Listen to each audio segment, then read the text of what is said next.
to sleepy tales and facts, where knowledge meets relaxation. Tonight, we embark on a comprehensive journey through the world of coffee, from ancient Ethiopian highlands to your morning cup. Over the next 2 hours, we'll explore the complete story of this remarkable beverage, its discovery, cultivation, chemistry, cultural significance, and yes, its effects on the very sleep you're seeking now. So settle in, close your eyes, and let these facts about coffee gently guide you into restful slumber. Coffee's story begins in the highlands of Ethiopia, in a region known as Keffa or Kaffa, from which the beverage derives its name. This is a land of mist-covered mountains, where wild coffee plants grew naturally among the forest canopy, their red cherries glistening in the filtered sunlight.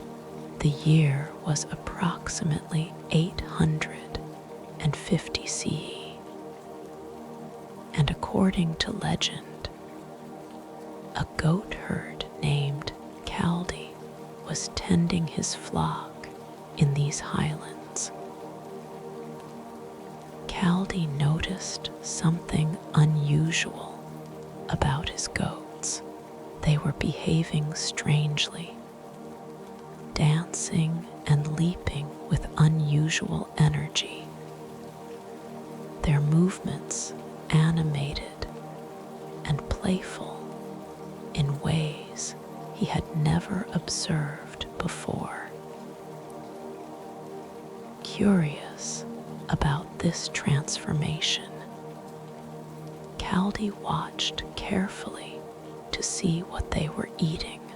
He discovered they had been consuming the bright red berries from a particular shrub with glossy, dark green leaves. Intrigued, Kaldi tried the berries himself and soon felt the same invigorating effect. The legend continues that Kaldi brought these berries to a local monastery, sharing his discovery with the monks. The abbot, initially skeptical, threw the berries into the fire, dismissing them as the work of the devil. But as the beans roasted in the flames, an incredible aroma filled the monastery, a scent so enticing that the monks reconsidered. They raked the roasted beans from the embers, ground them, and dissolved them in hot water, creating the world's first coffee brew. Whether this story is historical fact or beautiful folklore, we may never know with certainty. What we do know is that wild coffee plants, specifically Coffea arabica, originated in the forests of southwestern Ethiopia. These plants grew naturally in the understory of the forest, thriving in the the shade of taller trees at elevations between 4,000 and 6,000 feet above sea level. The indigenous peoples of Ethiopia had been interacting with coffee for centuries, though not initially as a beverage. Some tribes would mix the coffee cherries with animal fat, creating energy-rich balls that could sustain them on long journeys. Others would ferment the pulp of the coffee cherry to create a wine-like beverage. The beans themselves, the seeds we now prize so highly, were often discarded or used in different preparations. The transition from wild plant to cultivated crop took centuries. Ethiopian farmers began to recognize the value of these plants and started tending them more carefully. They learned which plants produced the best cherries, how to propagate them, and the optimal conditions for growth. This knowledge passed from generation to generation, refined through observation and experience. By the 15th century, coffee had made its way across the Red Sea to the Arabian Peninsula. Yemeni traders and Sufi mystics brought coffee plants from Ethiopia to southern Arabia, where they placed them under systematic cultivation. The port city of Mocha in Yemen became the first major coffee trading center, and for centuries, the name Mocha was synonymous with coffee itself. In Yemen, coffee cultivation became more sophisticated. Farmers developed terraced plantations on the mountainsides, creating microclimates ideal for coffee production. They learned to process the cherries more efficiently, removing the fruit to access the precious beans inside. The Arabs began roasting the beans, a practice that transformed coffee from a medicinal curiosity into a beloved beverage. The coffee drink itself evolved in Arabia.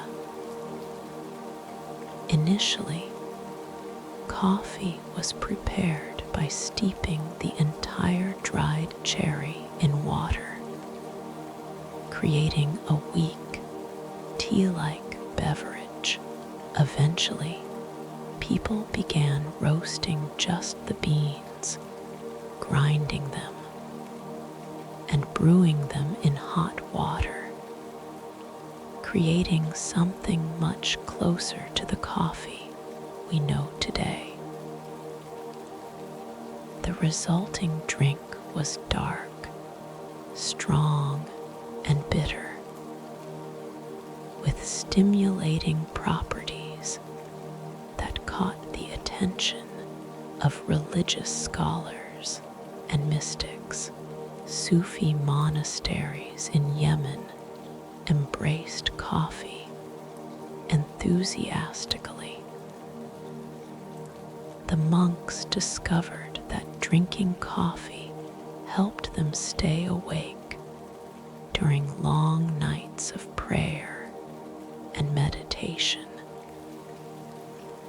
They called it kawa, meaning that which prevents sleep, a name that would evolve into coffee, cafe, and similar words in dozens of languages. The Sufis developed elaborate rituals around coffee preparation and consumption, treating it as a spiritual practice as much as a physical refreshment. From Yemen, coffee spread to Mecca, Islam's holiest city. Pilgrims from across the Muslim world encountered coffee during their Hajj and brought knowledge of it back to their home countries.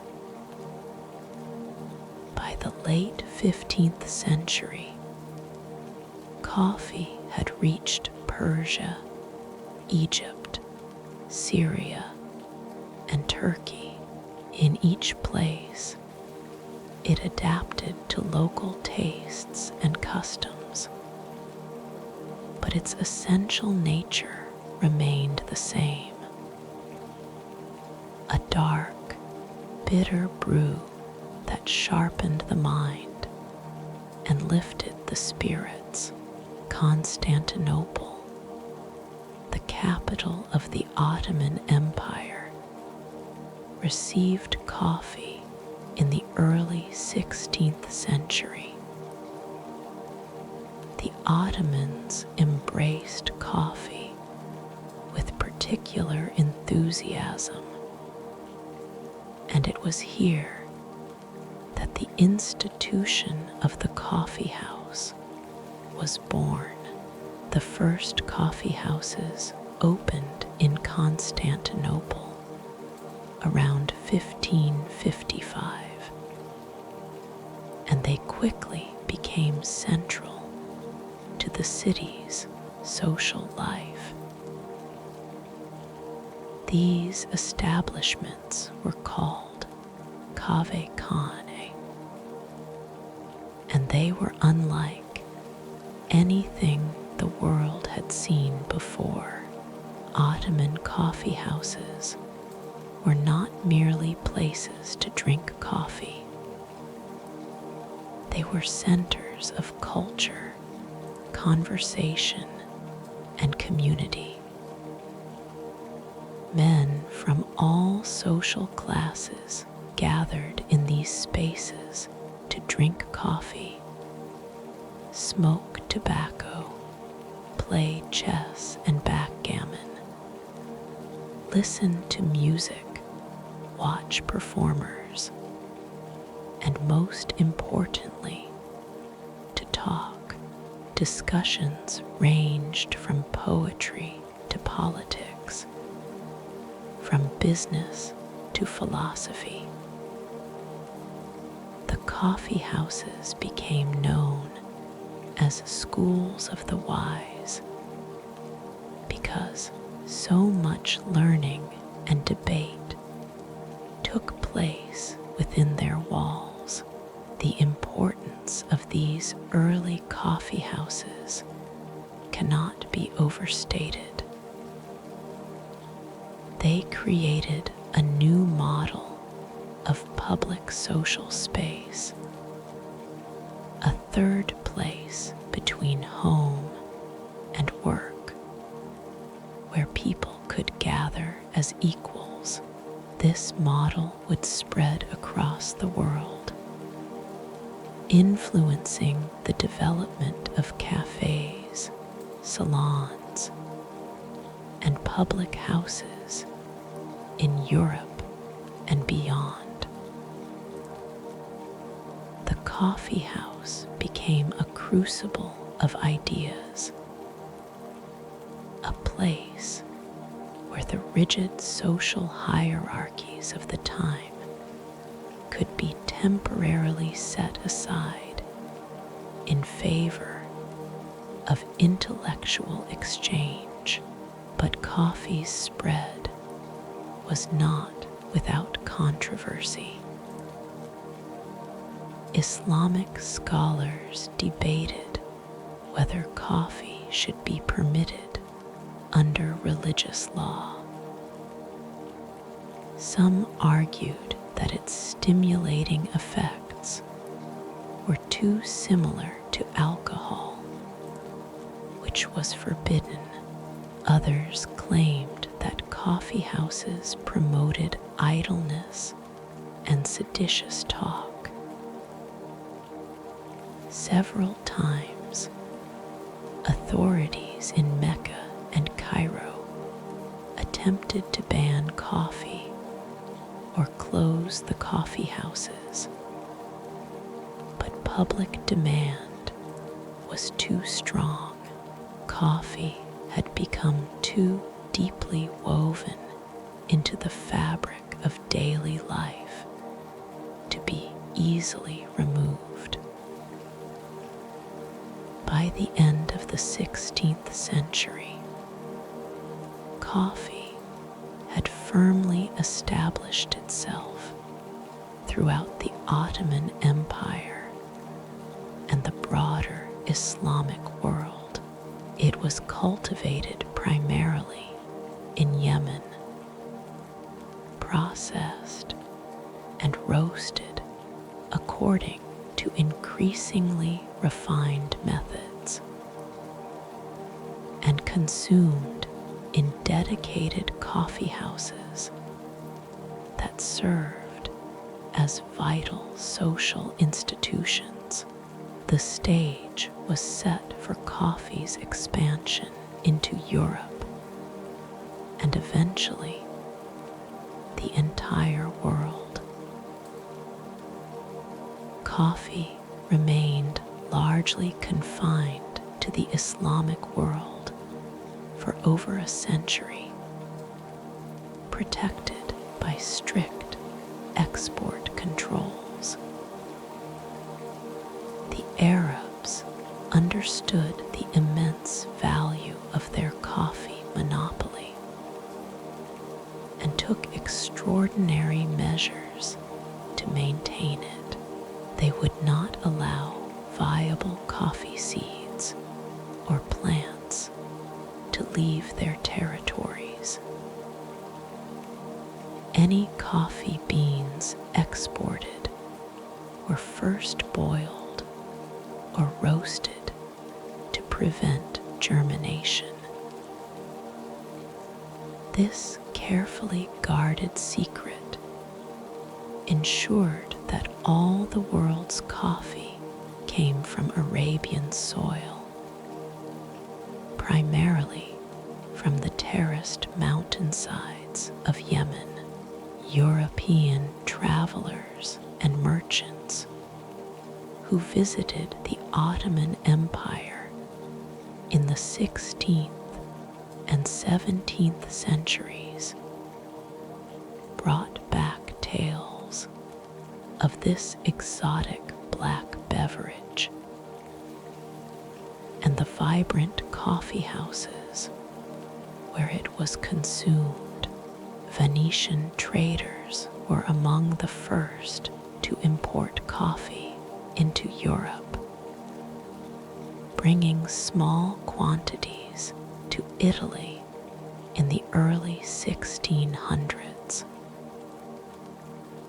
The drink was initially viewed with suspicion by European Christians who called it the bitter invention of Satan, believing it was part of the Muslim threat to Christendom. Legend holds that Pope Clement VIII was asked to condemn coffee as an infidel threat in the late 1500s.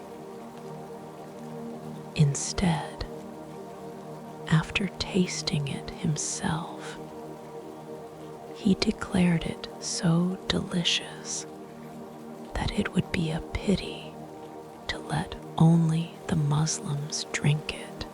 Whether this story is accurate or apocryphal, coffee gradually gained acceptance in Europe. By the 1650s, coffee houses had opened in England, and by the 1670s, they had spread to France, Germany, and throughout the European continent. The European coffee house followed the Ottoman model, but developed its own distinct character. In England, coffee houses became known as penny universities because, for the price of a penny, which included a cup of coffee, a man could enter and participate in stimulating conversation and debate. These establishments became centers of business, journalism, and political discourse. Lloyd's of London, the famous insurance company, began as a coffee house where merchants and ship captains gathered to discuss maritime news and share risk. But Europeans were not content merely to import coffee from the Arab world. They wanted to grow it themselves, to break the Arabian monopoly and establish their own profitable coffee plantations. This desire would reshape the global economy and alter the fate of millions of people across several continents. The Dutch were the first Europeans to successfully cultivate coffee outside of Arabia. In the 1690s, the Dutch East India Company obtained coffee seeds from the Yemeni port of Mocha through various means, some legitimate, others involving smuggling and subterfuge. They transported these precious seeds to their colonial possessions in the East Indies, specifically to the island of Java in present-day Indonesia. The climate and volcanic soil of Java proved ideal for coffee cultivation, and within decades, Dutch Java was producing substantial quantities of coffee.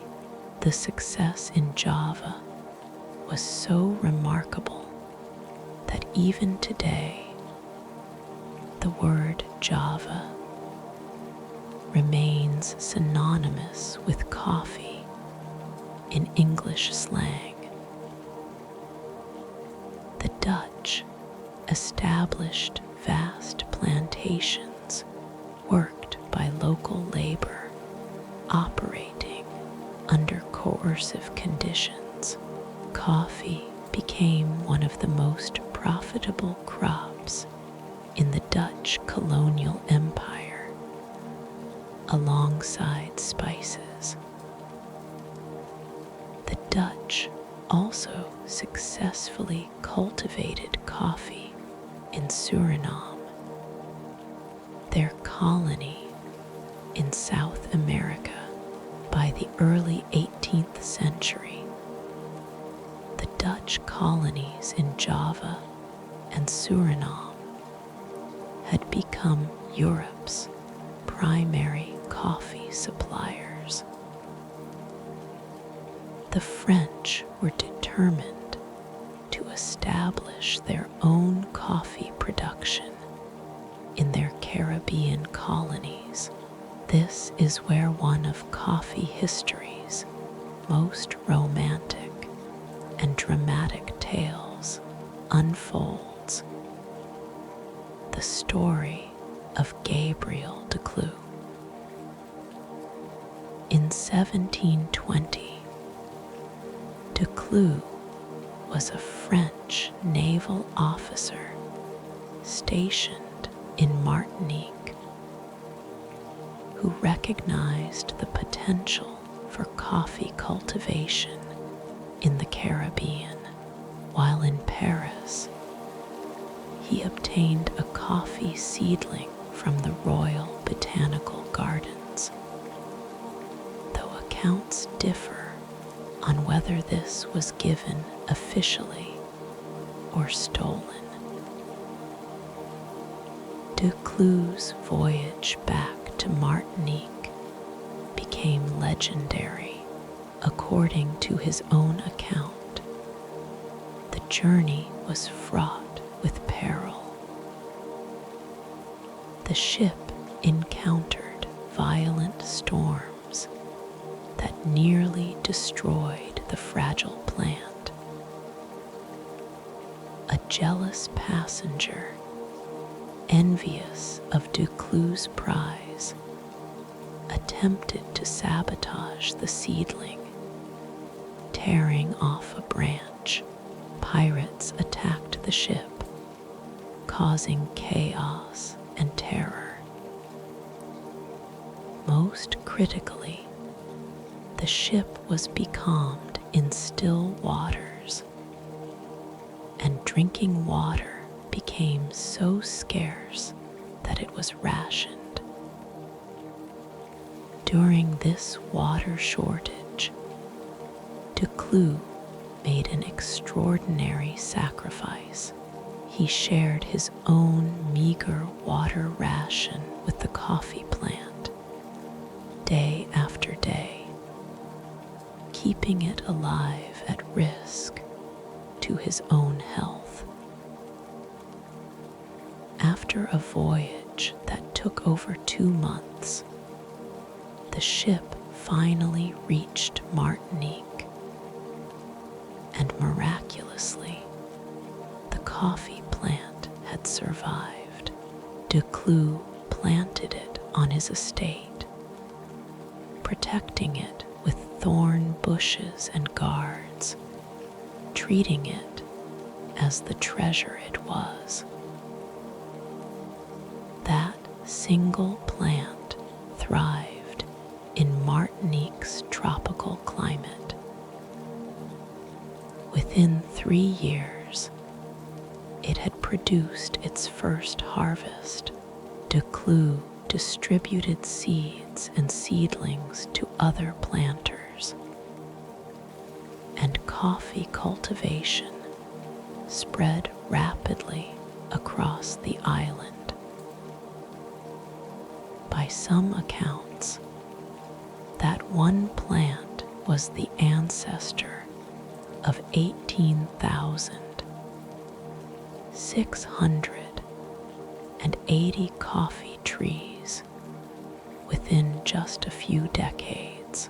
From Martinique, coffee spread to other French Caribbean islands, including Haiti, then known as Saint-Domingue, Guadeloupe, and beyond.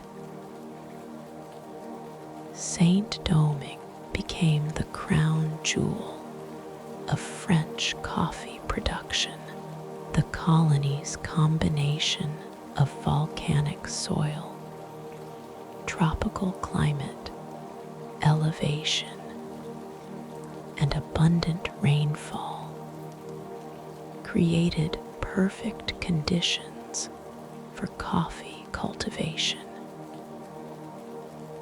French colonists established massive plantations worked by hundreds of thousands of enslaved Africans who were forcibly transported across the Atlantic. The conditions on these plantations were brutal beyond description, with enslaved people subjected to unimaginable cruelty and exploitation. By 1788, Saint-Domingue alone supplied half of the world's coffee. This single Caribbean island produced more coffee than all other sources combined. The wealth generated by this coffee flowed to France, enriching plantation owners and merchants while being built entirely on the suffering of enslaved people. The scale of production was staggering, transforming coffee from a luxury item for the wealthy into a commodity that middle-class Europeans could afford regularly. But this system contained the seeds of its own destruction. In 1791, the enslaved people of Saint-Domingue rose in rebellion, beginning the Haitian Revolution. After years of brutal warfare, Haiti became the first independent Black republic in 1804, a triumph of human resistance against oppression. However, the revolution devastated the coffee industry. Plantations were burned. The agricultural infrastructure was destroyed, and Haiti's coffee production plummeted. The collapse of Haitian coffee production created an opportunity for other regions. Brazil, with its vast territory and suitable climate, stepped forward to fill the gap. Portuguese colonists had brought coffee to Brazil in the early 18th century, but production had remained relatively modest. In the 19th century, Brazilian coffee cultivation exploded. Massive plantations were established, first in the region around Rio de Janeiro, then spreading to Sao Paulo and beyond. Brazil's coffee industry was also built on slavery, with hundreds of thousands of enslaved Africans forced to work the coffee plantations, until Brazil finally abolished slavery in 1888, the last country in the Americas to do so. Even after abolition, conditions for workers remained harsh, with many laborers trapped in systems of debt peonage that were slavery in all By the mid-19th century, Brazil produced over half the world's coffee, a dominance it maintains to this day. Coffee cultivation spread throughout Central and South America during the 18th and 19th centuries. Colombia, Costa Rica, Guatemala, El Salvador, Nicaragua, and other countries established coffee as a primary export crop.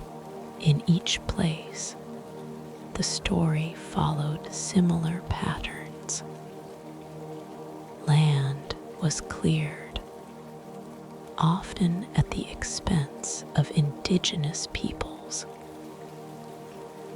Labor was extracted through various forms of coercion, and the profits flowed primarily to wealthy landowners and foreign merchants rather than to the workers who actually grew and harvested the coffee. The global coffee trade became intimately connected with European colonialism and the Atlantic slave trade. Coffee, along with sugar and cotton, formed part of the economic foundation of European imperial expansion. The desire for coffee drove the establishment of colonial plantations, the forced migration of millions of enslaved people, and the dispossession of indigenous populations. The cup of coffee that a Londoner or Parisian enjoyed in a cafe represented a complex chain of exploitation stretching across oceans and continents. By the early 19th century, coffee had transformed from a regional beverage of the Islamic world to a truly global commodity. It was cultivated on 4 continents, traded through complex international networks, and consumed by millions of people daily. The economic and social systems built around coffee production would shape the development of entire nations and regions, leaving legacies that persist to this day. The small seeds that had once grown only in Ethiopian forests now circled the globe, carrying with them stories of discovery, adventure, exploitation, and resistance. The coffee plant belongs to the genus Coffea, which contains over 120 different species. Yet, remarkably, only 2 species dominate the global coffee market. These are Coffea arabica, commonly known as Arabica, and Coffea canephora, known as Robusta. Together, these 2 species represent over 99% of all commercial coffee production worldwide. Understanding the differences between these species helps us appreciate the complexity hidden within each coffee bean. Arabica coffee, Coffea arabica, is believed to be the first species of coffee cultivated by humans. It originated in the highlands of Ethiopia, where it still grows wild in the forests. Arabica is the more delicate and refined of the two major species, producing beans that coffee connoisseurs generally prefer for their complex flavor profiles. The beans themselves are ovular in shape, flat on one side, with a distinctive curved crease running down the center. When you hold an Arabica bean, you notice it feels slightly oily to the touch, a characteristic that contributes to its rich flavor. The flavor profile of Arabica is what sets it apart. These beans produce coffee with sweeter notes, often described as having fruity, floral, or wine-like characteristics. There are hints of berries, citrus, chocolate, caramel, and nuts, depending on where the coffee was grown and how it was processed. The acidity is bright and pleasant, adding a lively quality to the cup. This complexity makes Arabica the preferred choice for specialty coffee shops and discerning coffee drinkers. However, Arabica's refined nature comes with vulnerabilities.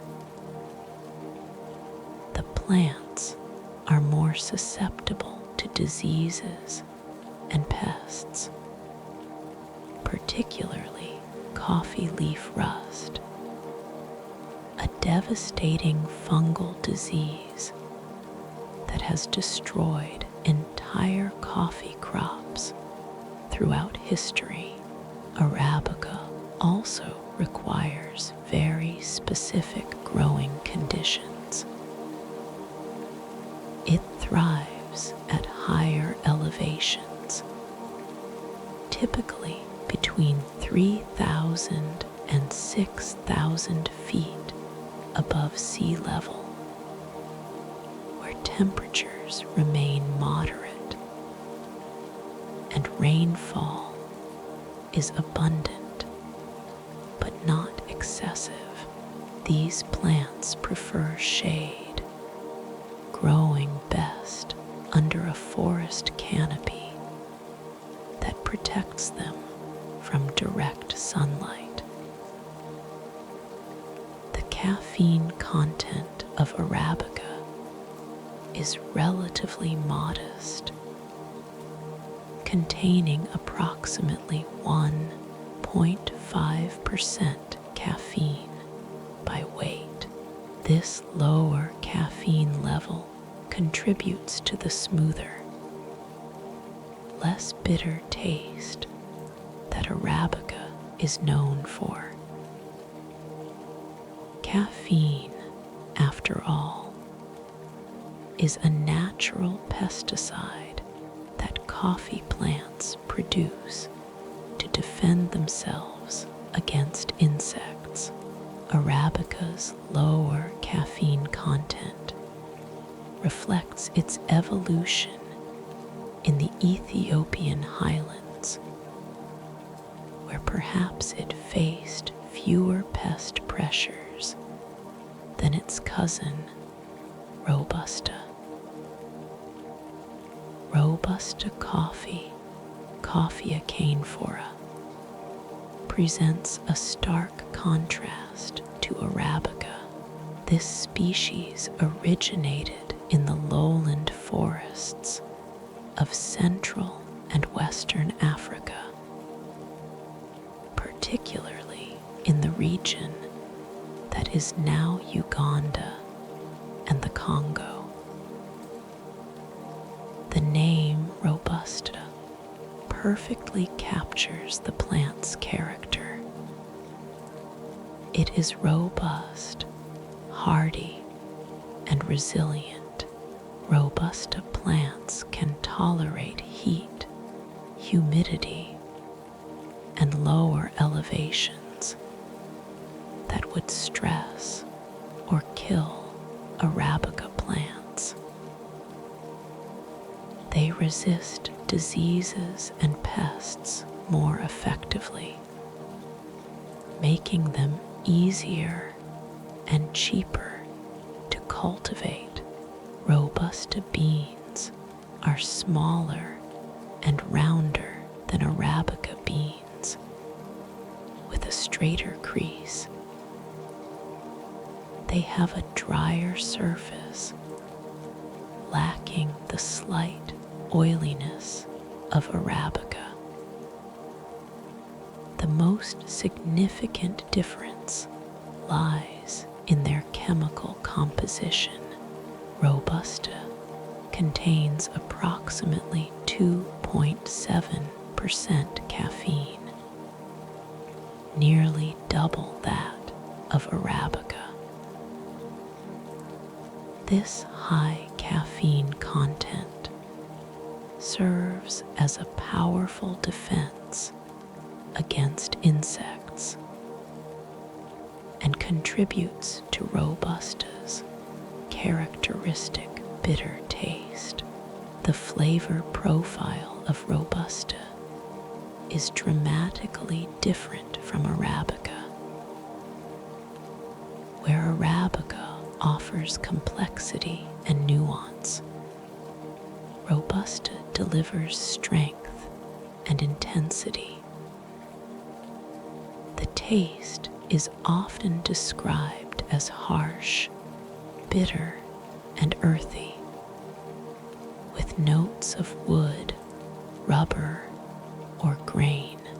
The acidity is lower, and the body is heavier and more syrupy. For many coffee purists, Robusta is inferior to Arabica, suitable only for instant coffee or as a cheap filler in commercial blends. However, this assessment is not entirely fair. High-quality Robusta, when properly cultivated and processed, can produce interesting and pleasant coffee. It provides the crema in espresso, that golden foam that sits atop a well-pulled shot. Italian espresso blends often include Robusta specifically for this purpose, valuing its contribution to texture and body. Robusta also provides an intense caffeine kick that some coffee drinkers actively seek. The economic implications of the Arabica Robusta divide are substantial.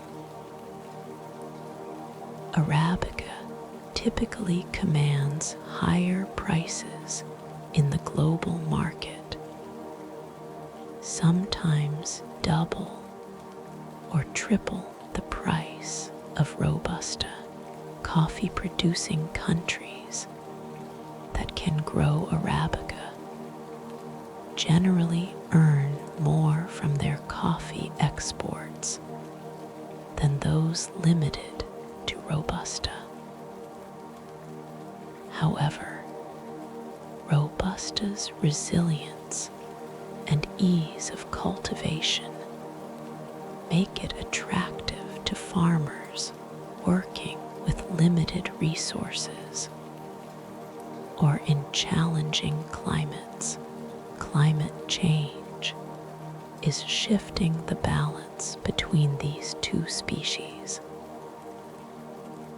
As global temperatures rise and weather patterns become more erratic, traditional Arabica growing regions face increasing challenges.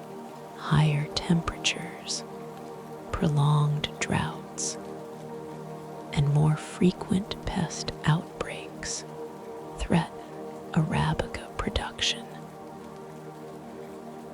Some scientists predict that by the end of this century, half of the land currently suitable for Arabica cultivation will no longer be viable.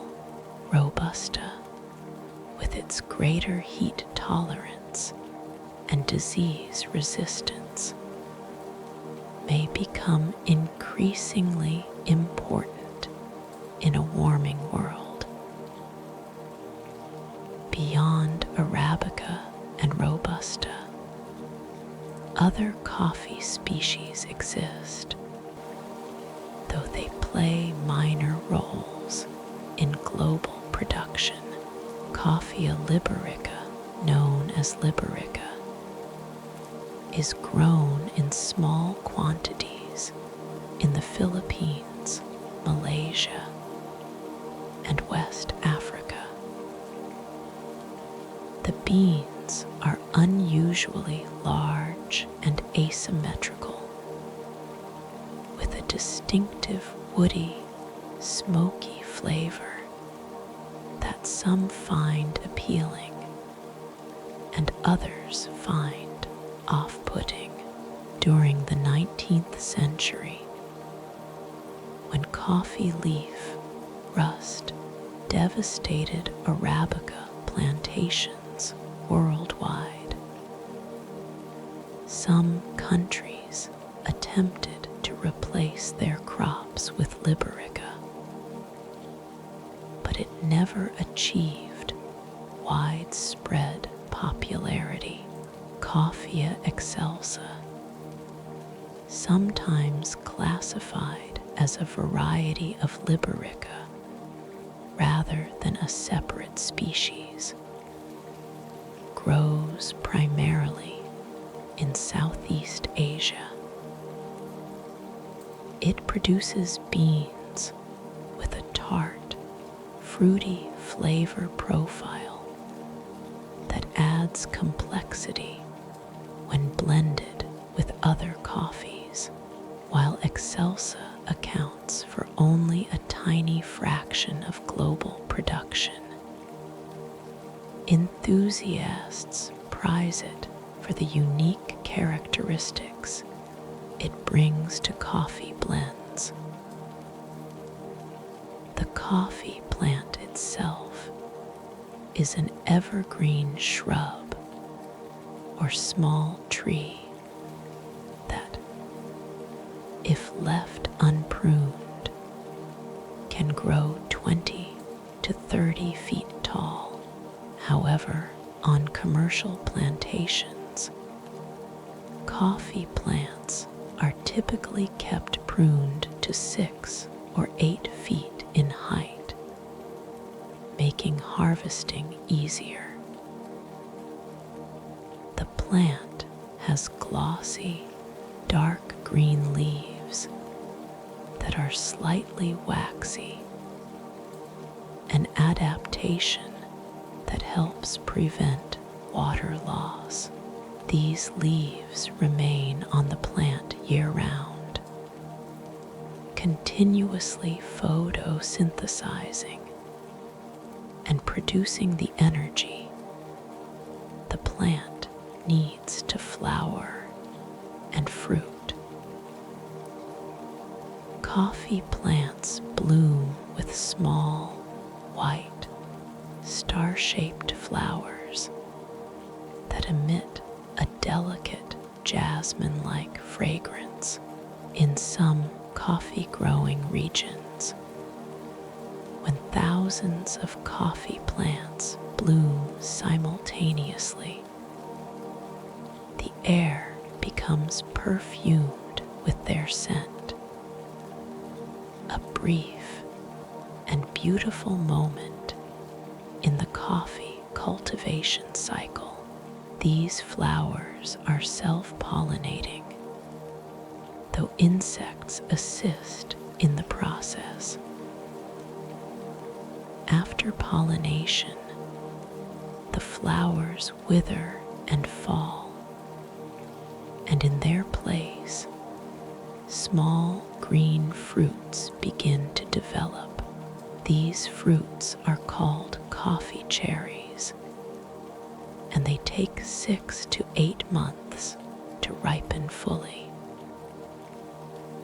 As they mature, they transform from green to yellow to red, and in some varieties to deep purple or almost black.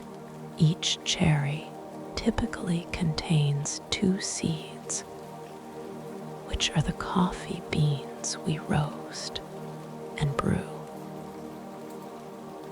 The cherries grow in clusters along the branches, creating a striking visual contrast between the deep green leaves and the bright red fruit. The journey from flower to ripe cherry is influenced by countless factors: altitude, temperature, rainfall, soil composition, sunlight, and shade. These environmental variables create what coffee professionals call terroir, borrowed from the wine world, referring to how place and conditions affect flavor. A coffee plant growing on a volcanic mountainside in Guatemala will produce beans with different characteristics than a genetically identical plant growing in the valleys of Ethiopia or the hills of Colombia. Understanding coffee at the botanical level reveals the extraordinary complexity behind something most people take for granted.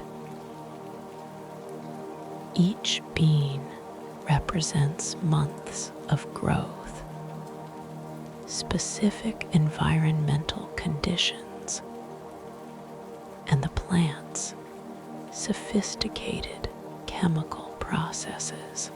The differences between species and varieties, between growing regions and elevations, between shade-grown and sun-grown coffee, all contribute to the vast diversity of flavors found in coffee. What seems like a simple agricultural product is actually a testament to biological diversity, evolutionary adaptation, and the intricate relationships between plants and their environments. After coffee cherries are harvested, they must undergo processing to extract the beans from from the surrounding fruit. This crucial step profoundly affects the final flavor of the coffee, yet it often receives less attention than it deserves. The method chosen for processing can highlight different characteristics in the beans, creating distinct flavor profiles even from cherries grown on the same plant. The dry processing method, also called the natural method, is the oldest and simplest technique.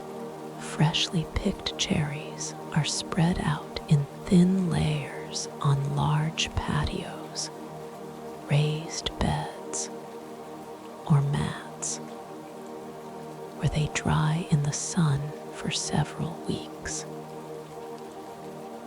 Workers rake and turn the cherries regularly to ensure even drying and prevent mold or fermentation.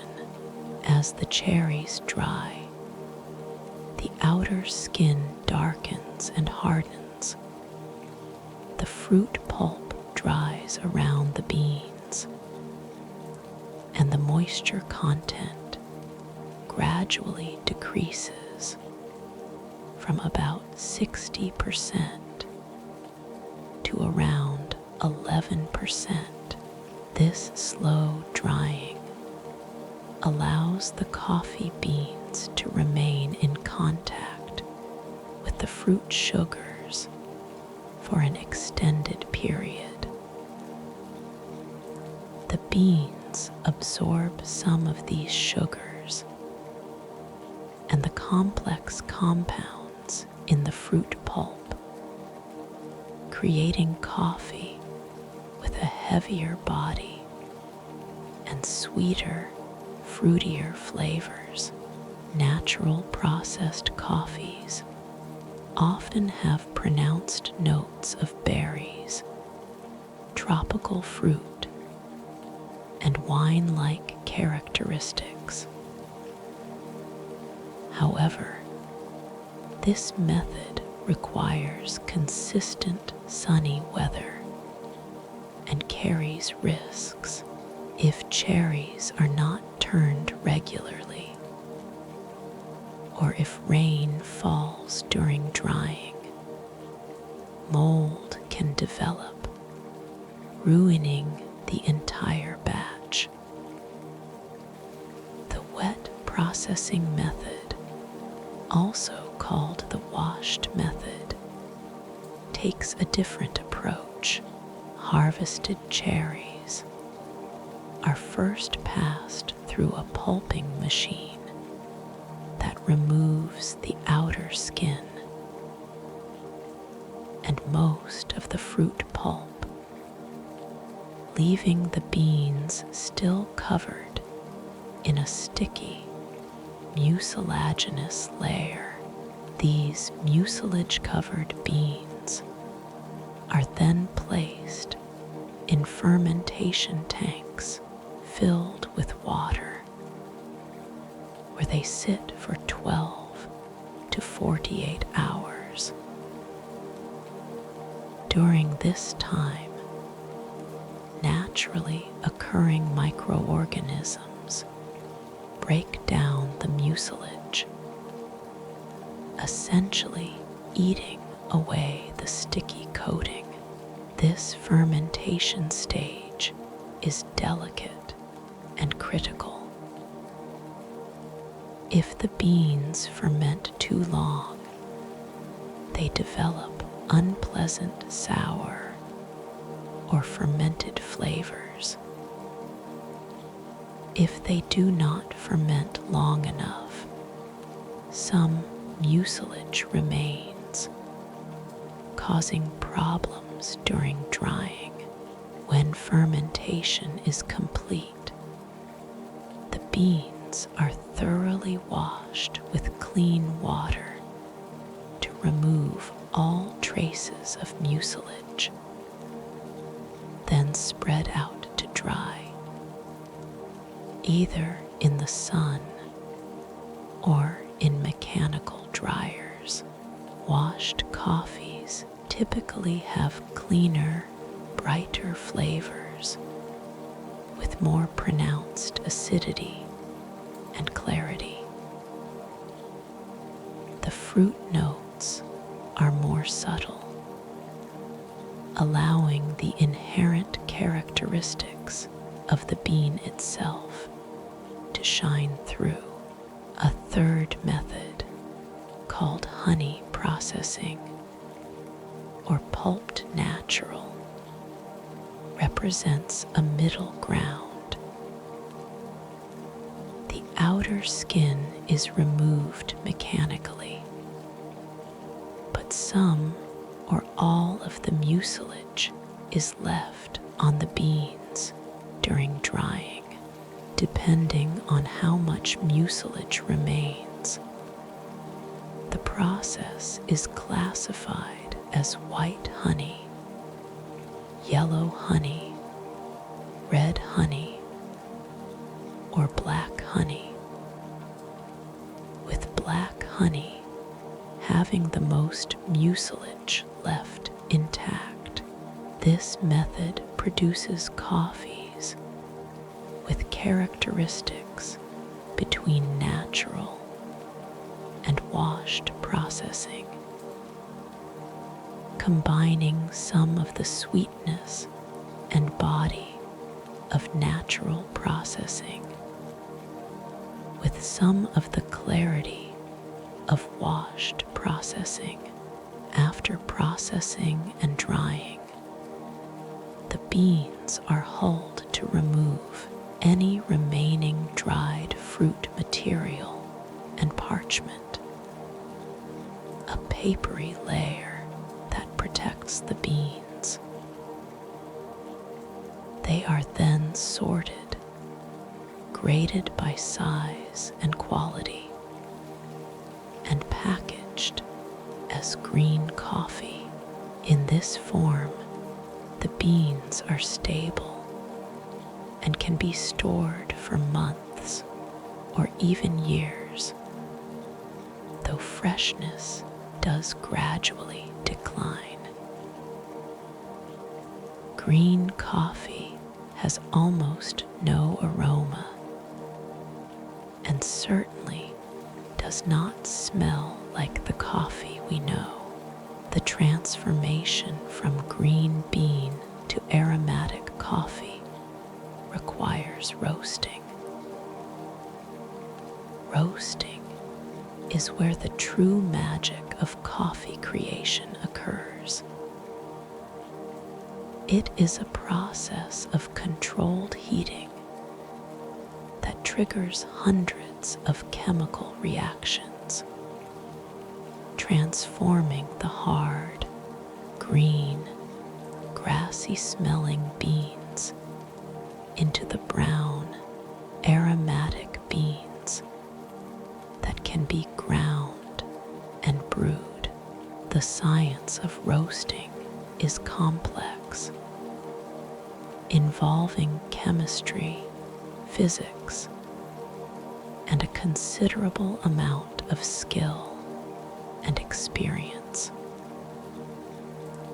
When green coffee beans are placed in a roaster, they are heated rapidly, typically to temperatures between 370 and 540 degrees Fahrenheit. As the temperature rises, the beans undergo several distinct stages. First comes the drying phase, where residual moisture in the beans turns to steam and escapes. The beans turn from green to yellow, and they begin to smell like toast. or hay. This phase usually lasts several minutes.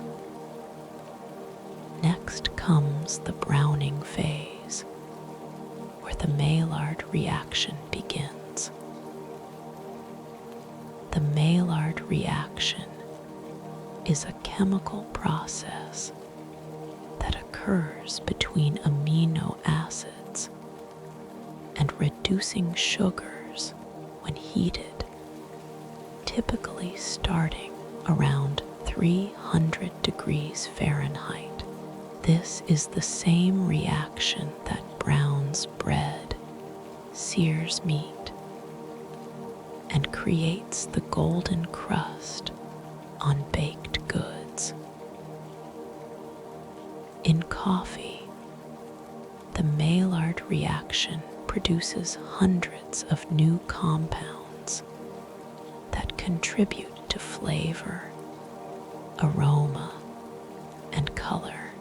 The beans turn from yellow to light brown, and the aroma shifts from grassy to nutty and bready. As temperature continues to rise, caramelization begins.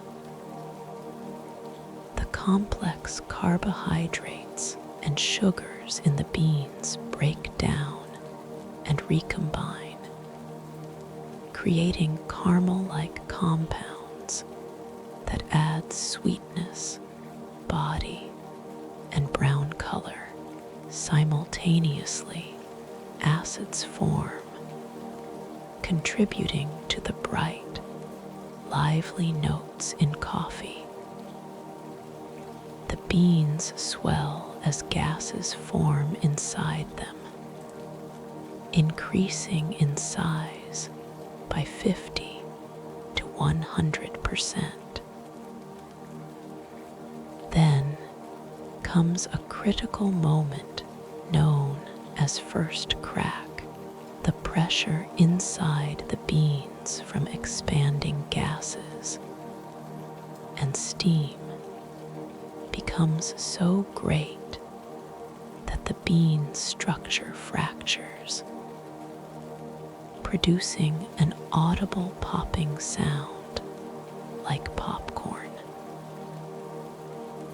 First crack typically occurs around 385 to 400 degrees Fahrenheit. This marks the point where coffee becomes drinkable, though most roasters continue heating past this stage. Coffee removed from heat at first crack is called a light roast, characterized by high acidity, distinct origin flavors, and a lighter body. If roasting continues beyond first crack, the coffee enters the development phase. The beans darken from light brown to medium brown to dark brown. Oils begin to migrate to the surface of the beans, giving them a shiny appearance. The acidity decreases, while body and sweetness increase. The origin-specific flavors become less distinct, while roast-related flavors like chocolate, caramel, and nuts become more prominent. Coffee roasted to this stage is called medium roast and represents the most popular roast level in much of the world. Roasting even longer leads to second crack, occurring around 435 450 degrees Fahrenheit. Second crack is quieter than first crack, sounding more like crackling than popping. At this stage, the cellular structure of the beans is breaking down more severely. Oils coat the surface, giving the beans a glossy appearance. The color shifts to very dark brown or almost black. Acidity drops significantly, and the origin characteristics are largely replaced by roast flavors: charred, smoky, bitter, and intense. This is dark roast coffee. The challenge for roasters is balancing these transformations. Roast too lightly, and the coffee tastes grassy, sour, and underdeveloped. Roast too darkly, and the subtle flavors are burned away, leaving only carbon and bitterness. The goal is to develop the beans fully while preserving the desirable characteristics that make each coffee unique.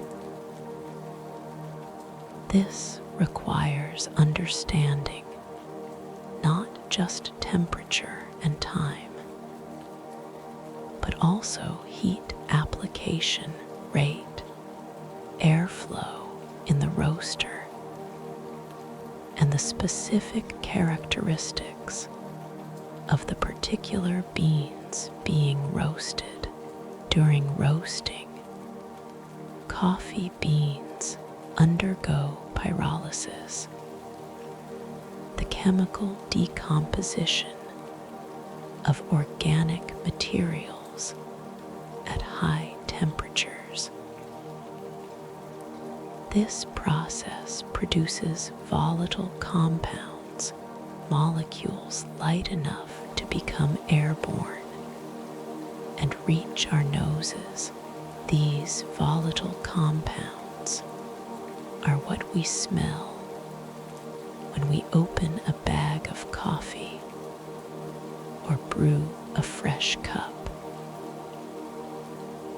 Over 800 different volatile compounds have been identified in roasted coffee, creating one of the most complex aroma profiles of any food product.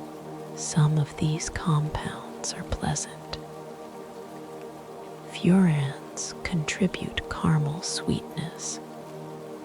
Pyrazines add nutty and earthy notes. Aldehydes create fruity and floral aromas. Others are less appealing in isolation, but contribute to overall complexity. Thiols can smell sulfurous or meaty. Phenols can be smoky or medicinal. The art of roasting lies in creating the right balance of these compounds, maximizing the desirable ones while minimizing the undesirable. After roasting, coffee beans must be cooled quickly to stop the chemical reactions. Most roasters use forced air or water misting to drop the temperature rapidly. The beans are then allowed to rest for several hours or even days, a process called degassing.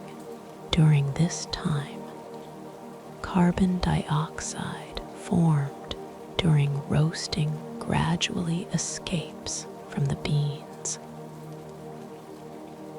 Freshly roasted coffee is actually too fresh for optimal brewing.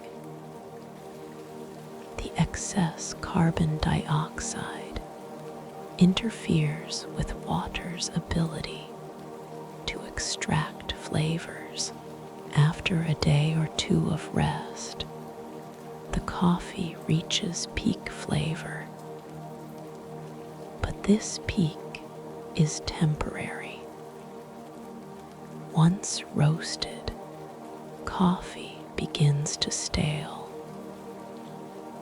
Exposure to oxygen causes the flavor compounds to oxidize and break down.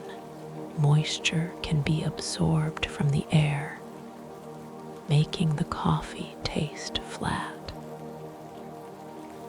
Light breaks down certain compounds, and heat accelerates all these degradation processes.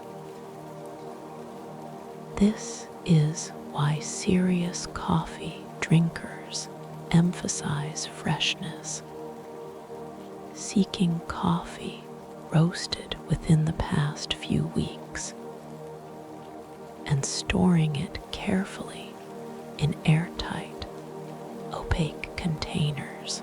The transformation from green bean to roasted coffee is fundamentally an exercise in controlled destruction. Heat breaks down the original structure of the bean, destroys some compounds while creating others, and walks a fine line between development and burning. It requires technical knowledge, sensory skill, and an understanding of how each decision affects the final cup. When done well, roasting unlocks the potential hidden in each bean, creating the complex, aromatic beverage that billions of people cherish. Section 5.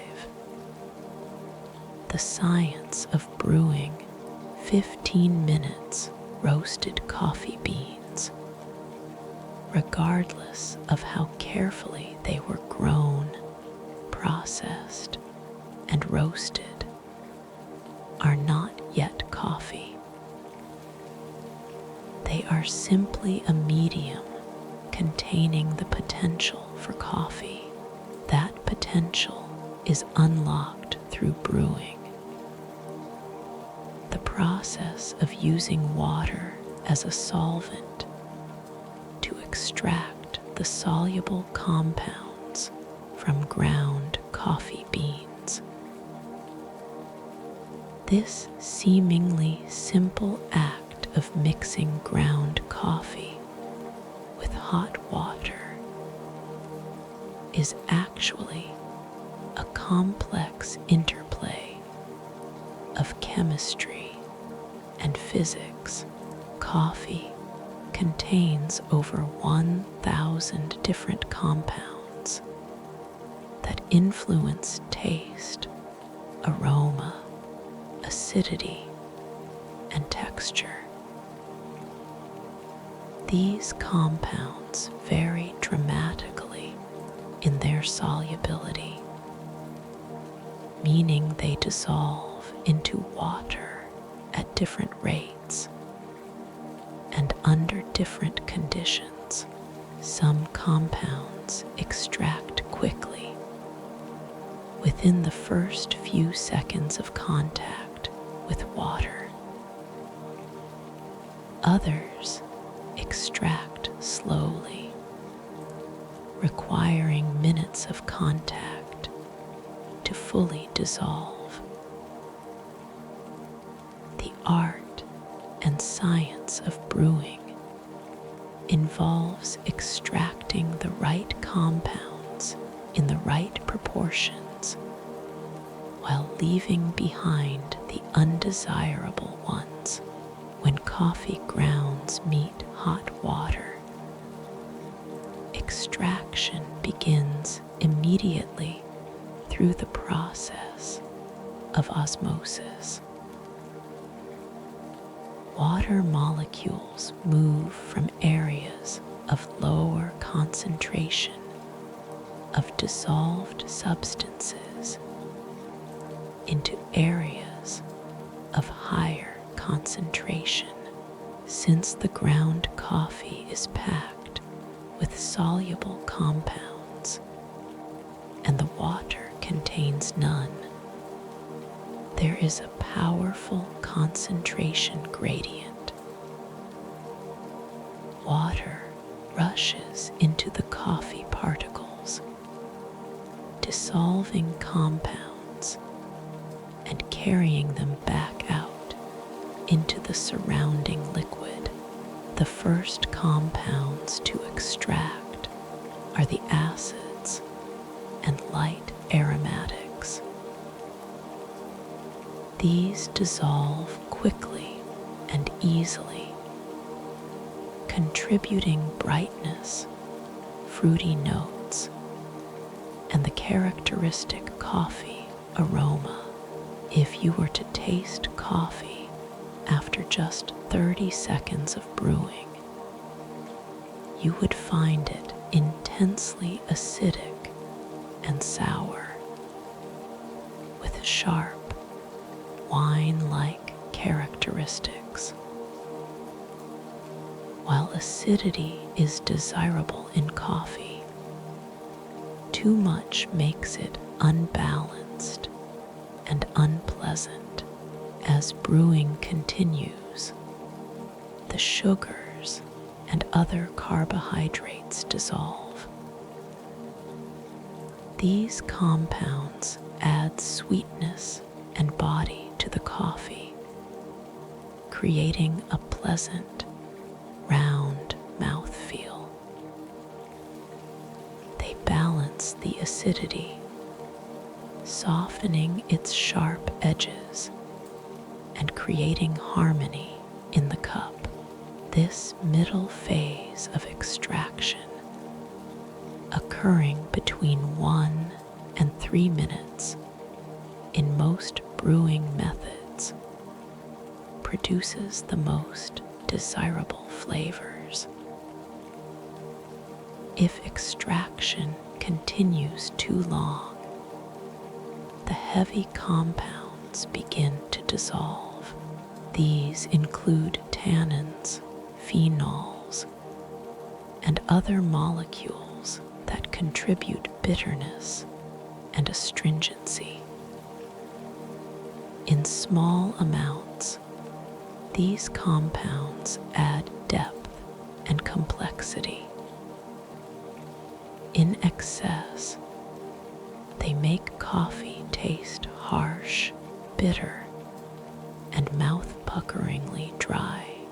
Over-extracted coffee is unpleasant, dominated by bitter flavors that linger unpleasantly on the palate. The goal of brewing is to achieve the sweet spot where acids, sugars, and just a touch of bitterness combine in balance. Coffee professionals call this proper extraction, typically targeting an extraction yield between 18 and 22%. This means that 18 to 22% of the mass of the ground coffee dissolves into the water while the remaining 78 to 82% remains as spent grounds. Multiple variables affect how extraction proceeds. Temperature is perhaps the most critical. Hot water dissolves compounds much more rapidly than cool water. Most brewing methods use water between 195 and 205 degrees Fahrenheit, just below boiling. At these temperatures, extraction proceeds quickly and efficiently. Water that is too cool will under-extract, producing weak, sour coffee. Water that is too hot can over-extract, pulling out excessive bitterness. Grind size dramatically affects extraction. When coffee beans are ground, their internal structure is broken open, exposing the compounds inside to water. The finer the grind, the more surface area is exposed, and the faster extraction occurs. Espresso uses very fine grounds, almost powder-like, allowing for complete extraction in just 25 to 30 seconds. French press uses coarse grounds, requiring 4 to 5 minutes for proper extraction. Using the wrong grind size for a brewing method is one of the most common mistakes in coffee preparation. The ratio of coffee to water affects strength and extraction. More coffee in proportion to water produces stronger coffee, while less produces weaker coffee. Standard ratios range from 1 part coffee to 15 parts water for strong coffee, to 1 part coffee to 18 parts water for lighter coffee. This ratio must be adjusted based on personal preference and the specific characteristics of the coffee being brewed. Brewing time, the duration that water and coffee remain in contact, directly correlates with extraction. Longer contact times extract more from the coffee, while shorter times extract less. Each brewing method has an optimal time range. Espresso extracts in 25 to 30 seconds. Pour over in 2 to 4 minutes. French press in 4 to 5 minutes. And cold brew in 12 to 24 hours. Water chemistry deserves far more attention than it typically receives. Water is not simply a neutral solvent. Its mineral content significantly affects coffee flavor. The 2 most important minerals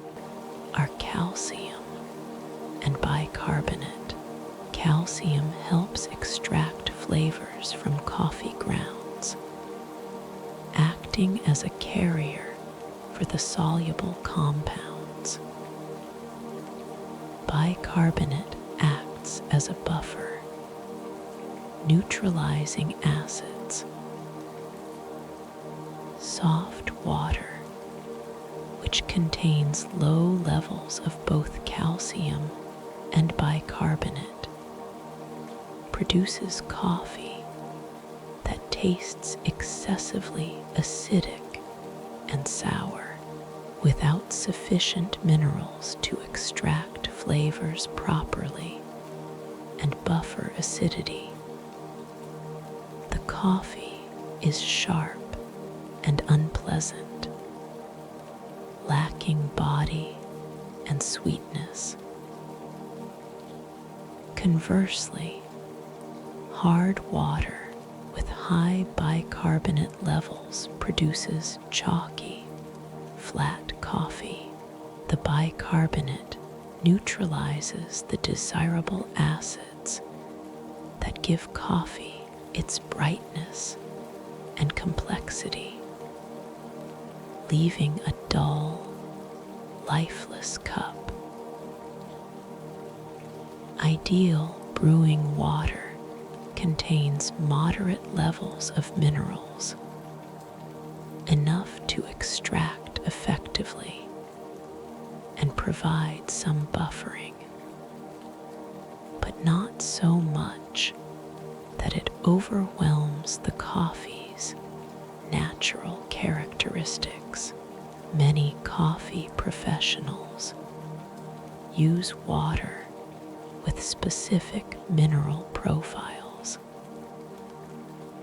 sometimes even creating custom water blends to highlight particular characteristics in specific coffees. The slowest part of extraction is not dissolution at the surface of the coffee grounds, but rather the movement of compounds through the solid coffee particle to reach the water. Imagine a coffee ground as a complex maze of cellular structures. Compounds dissolved near the surface escape quickly, but those trapped deep inside must migrate through this maze to reach the water outside.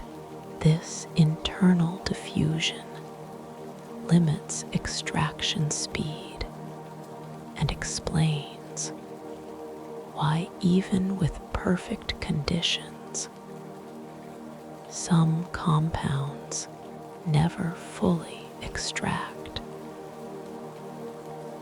Different brewing methods approach the challenge of extraction in different ways.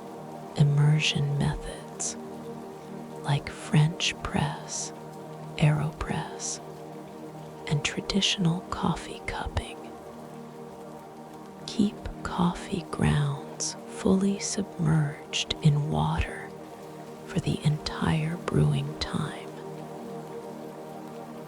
This produces even extraction and a heavier body as the grounds remain in continuous contact with the water.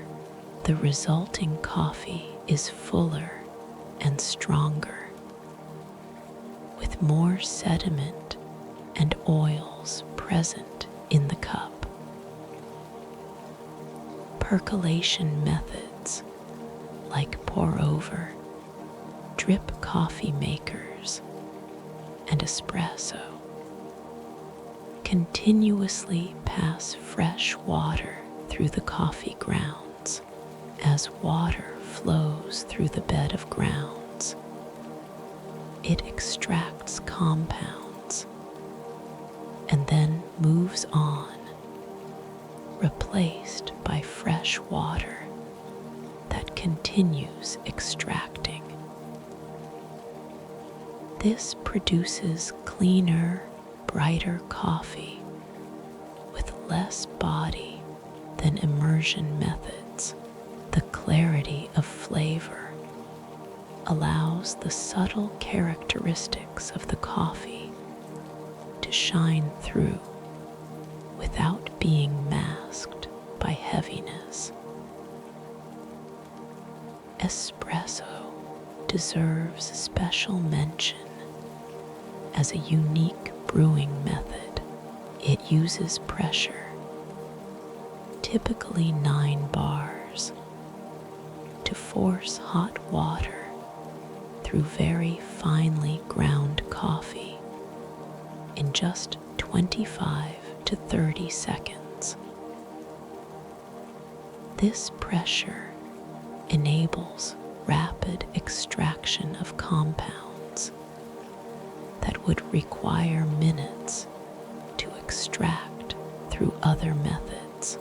The result is a concentrated, intense shot of coffee with a thick, syrupy body and a layer of golden crema on top. The crema is a foam of emulsified oils and dissolved gases, a hallmark of well-prepared espresso. Cold brew operates on the opposite end of the spectrum. It uses room temperature or cold water and relies on time rather than heat for extraction. Coffee grounds steep in cold water for 12 to 24 hours, slowly dissolving compounds in the absence of heat, because many compounds extract poorly at low temperatures, particularly the acids and light aromatics. Cold brew tastes fundamentally different from hot coffee. It is smooth, sweet, and mellow, with low acidity and pronounced chocolate and nutty notes. The heavy compounds that produce bitterness also extract slowly at cold temperatures. So cold brew rarely tastes bitter, even after many hours of steeping. Each brewing method has passionate advocates who claim their approach produces the best coffee. French press enthusiasts praise the full body and rich oils. Pour-over devotees celebrate the clarity and complexity. Espresso lovers cherish the intensity and concentration. Cold brew fans enjoy the smoothness and low acidity. The truth is that there is no single best method, only different approaches that highlight different aspects of coffee and appeal to different preferences. Understanding the science of brewing empowers us to make better coffee. When we know that grind size affects extraction speed, that water temperature influences which compounds dissolve, that brewing time determines whether coffee is under-extracted or over-extracted. We can adjust variables to achieve the results we desire. We move from blindly following recipes to understanding principles, from hoping for good coffee to reliably creating it. The science does not diminish the pleasure of brewing. Rather, it deepens our appreciation for the complexity contained in each cup. Coffee has traveled across the world, and in each place it has taken root, it has been transformed by local customs, values, and social structures. The result is a remarkable diversity of coffee cultures, each with its own rituals, preparations, and meanings. To drink coffee in Ethiopia is a fundamentally different experience from drinking coffee in Italy, Turkey, or Sweden, not just because the coffee itself may differ, but because the entire social context surrounding the beverage is distinct.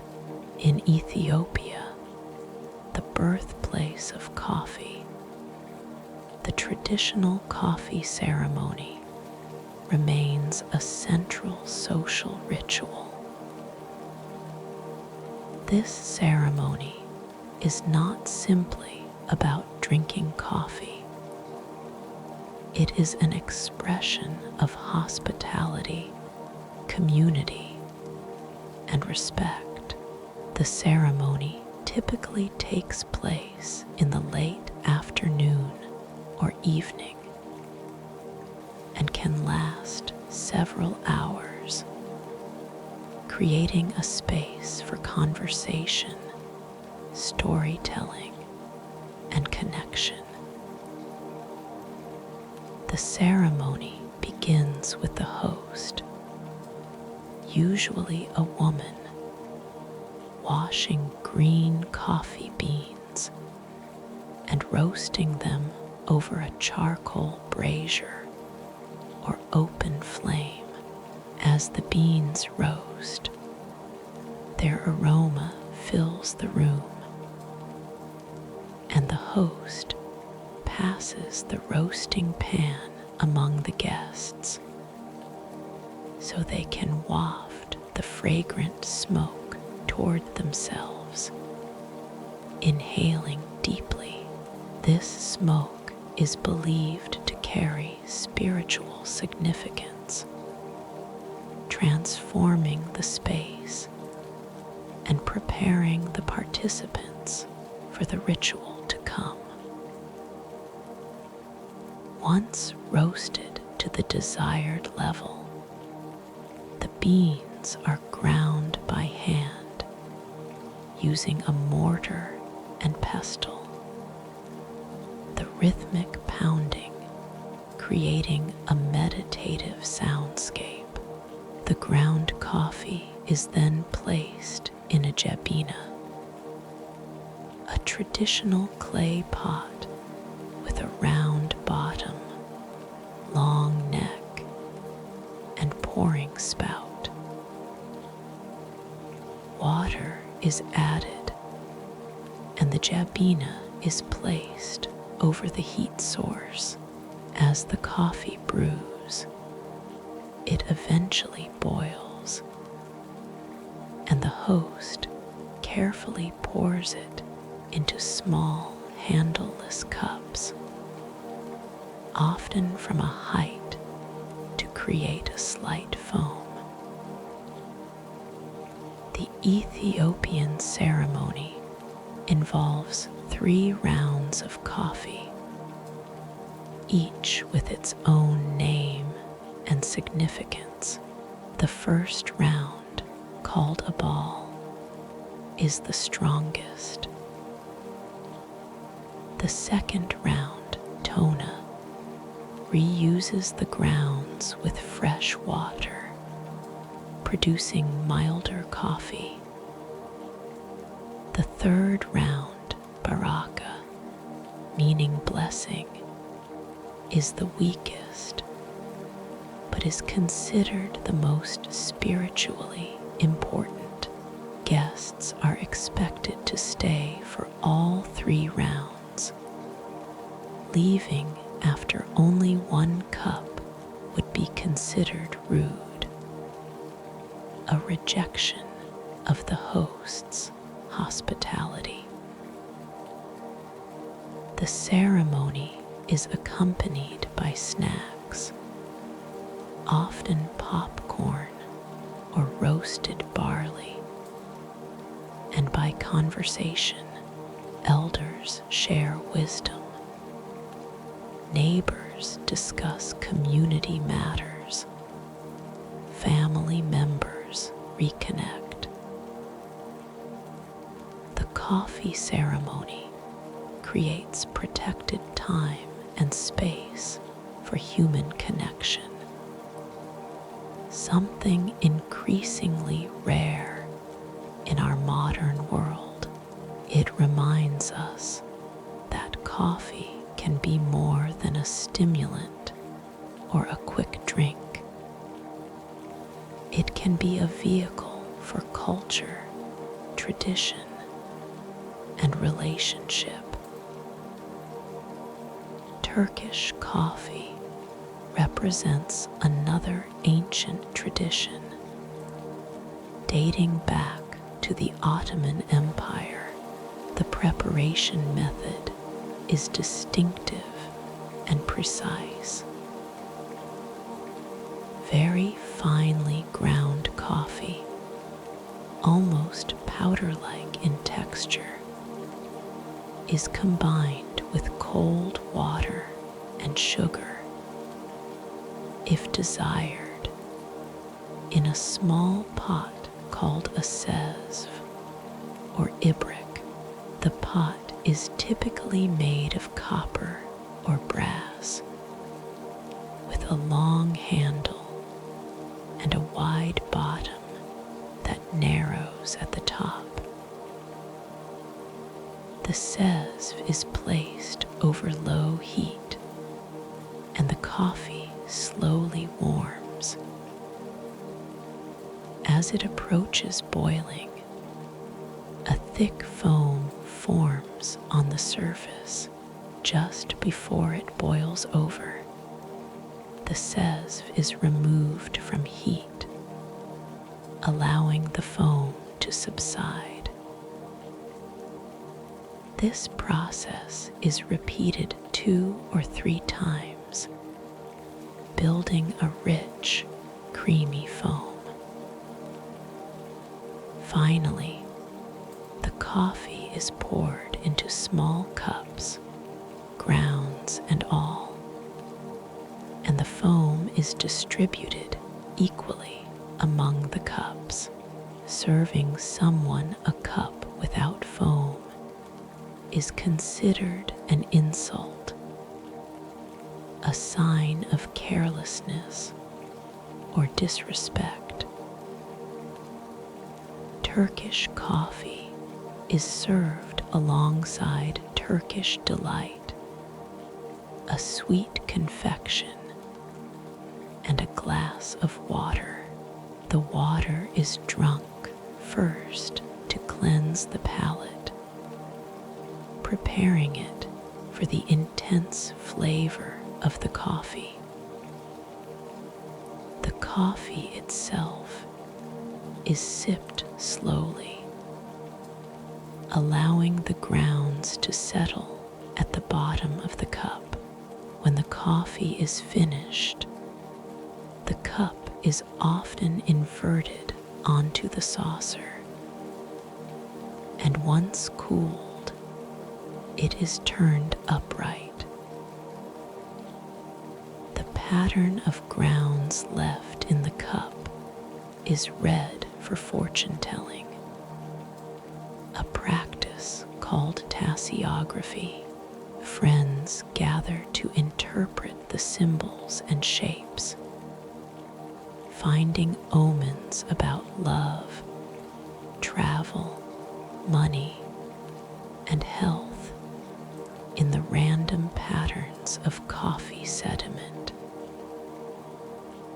In Italy, coffee culture operates on entirely different principles.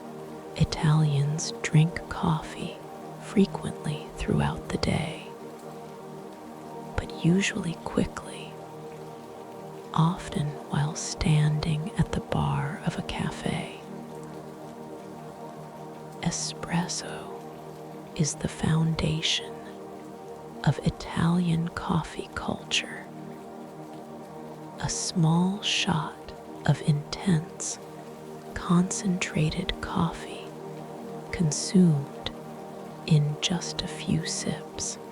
Ordering a large, milky coffee to go and sipping it while walking is distinctly un-Italian. Coffee is meant to be consumed on the spot, creating a brief moment of pause and pleasure in the midst of the day. Italian coffee customs are governed by unwritten but strictly observed rules. Cappuccino, a combination of espresso and steamed milk, is acceptable only in the morning, typically before 11 o'clock. Drinking a cappuccino after a meal is considered almost barbaric by traditional Italian standards, as the milk is thought to interfere with digestion. After lunch or dinner, Italians drink espresso, perhaps a macchiato with just a spot of milk, or a calf corretto, espresso corrected with a splash of grappa or other liquor. The Italian espresso bar is a social institution, a place where neighbors meet, news is exchanged, and community is maintained. The barista knows the regular customers and their preferences. Conversations happen across the bar between strangers standing side by side, creating temporary connections among people who might otherwise never speak.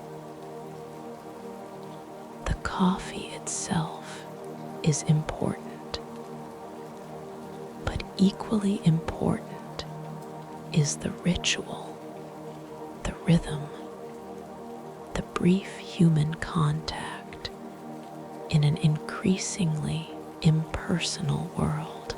Greece has a similar coffee culture, centered around the kafneia, traditional coffee houses that serve as gathering places, particularly for men.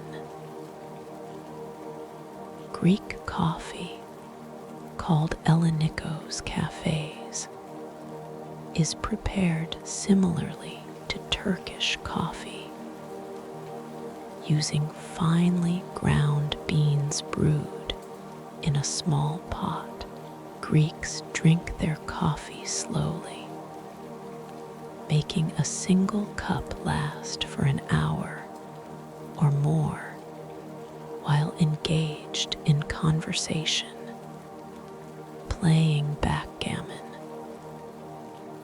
simply watching the world pass by. The cafeteria is not merely a place to drink coffee, it is a social institution, a third place between home and work, where community is built and maintained. In Vietnam, coffee culture reflects the country's history of French colonization, combined with distinctly Vietnamese innovations. Vietnamese coffee is typically made using a fin, a small metal filter that sits atop a cup. Ground coffee is placed in the filter, hot water is added, and the coffee slowly drips through, a process that takes several minutes. The result is strong, intensely flavored coffee that is often served over ice with sweetened condensed milk, creating coffee suade, a drink that is simultaneously bitter, sweet, rich, and refreshing. Cafes in Vietnam are social spaces where people gather for hours, sitting on tiny plastic stools on the sidewalk, watching motorbikes stream past while sipping coffee and conversing with friends. Sweden has perhaps the most formalized coffee break tradition in the world. Fika. Fika is more than just a coffee break. It is a cherished institution, a mandated pause in the workday where Swedes stop their activities to drink coffee and eat pastries, usually in the company of others. Many Swedish workplaces have 2 fika breaks daily, one in the morning and one in the afternoon. During fika, work discussions are discouraged. The time is meant for relaxation, socializing, and disconnecting from professional obligations. Fika represents a cultural value placed on work-life balance, on the importance of rest and human connection, even during the workday. In Cuba, coffee culture is characterized by strength, sweetness, and community. Cuban coffee, or cafecito, is made from very darkly roasted beans brewed strong like espresso, then sweetened heavily with sugar. The first few drops of espresso are captured and whipped with sugar to create a sweet, creamy foam called espuma, which is then mixed with the rest of the coffee. Cafecito is served in tiny cups, just a few sips of intensely sweet, strong coffee. It is consumed frequently throughout the day, and it is almost always shared. Cubans rarely drink coffee alone.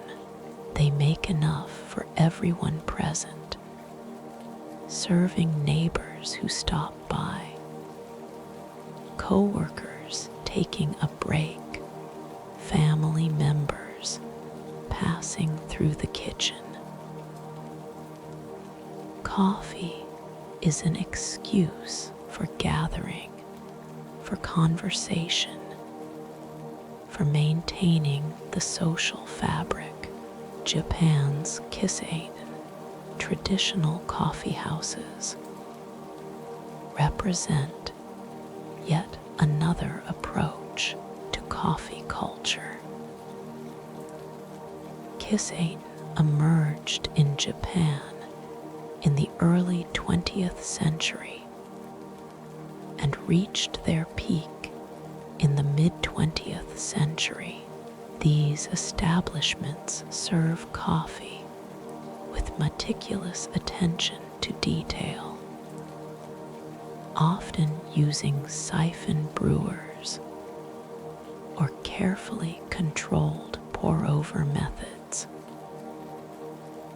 The atmosphere is quiet and contemplative, a place for reading, thinking, or intimate conversation rather than boisterous socializing.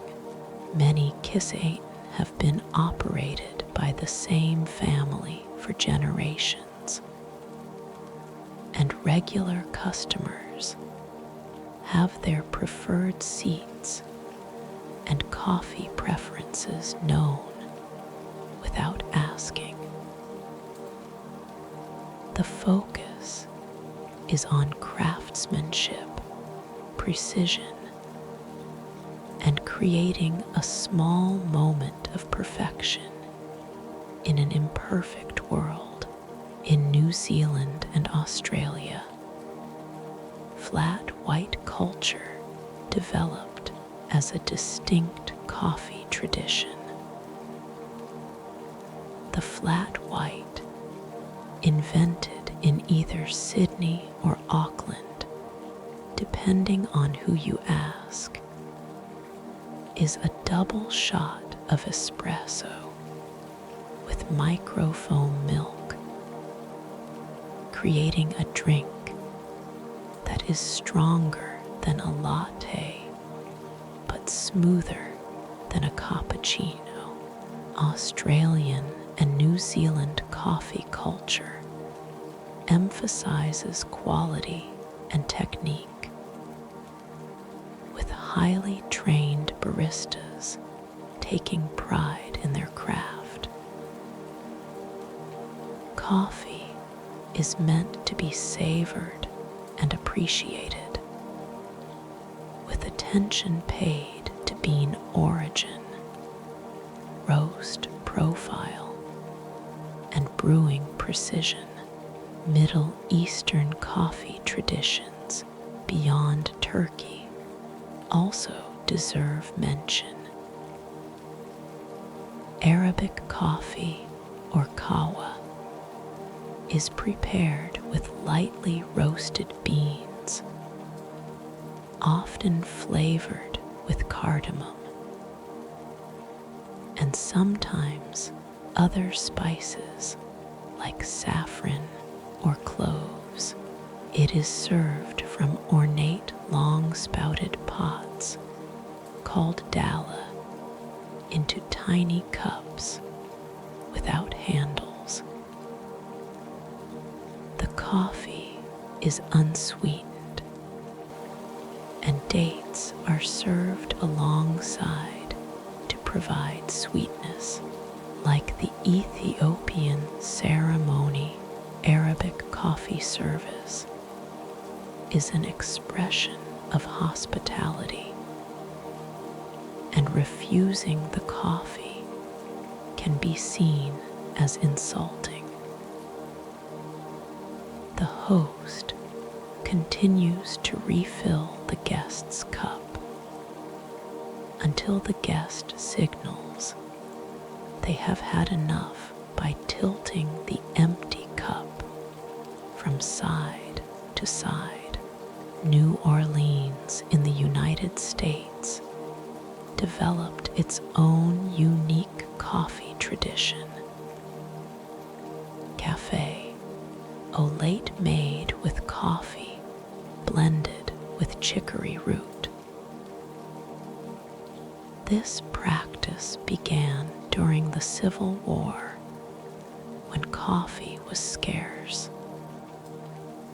and chicory was added as a substitute and extender. The resulting coffee is darker, slightly bitter, and woody in flavor.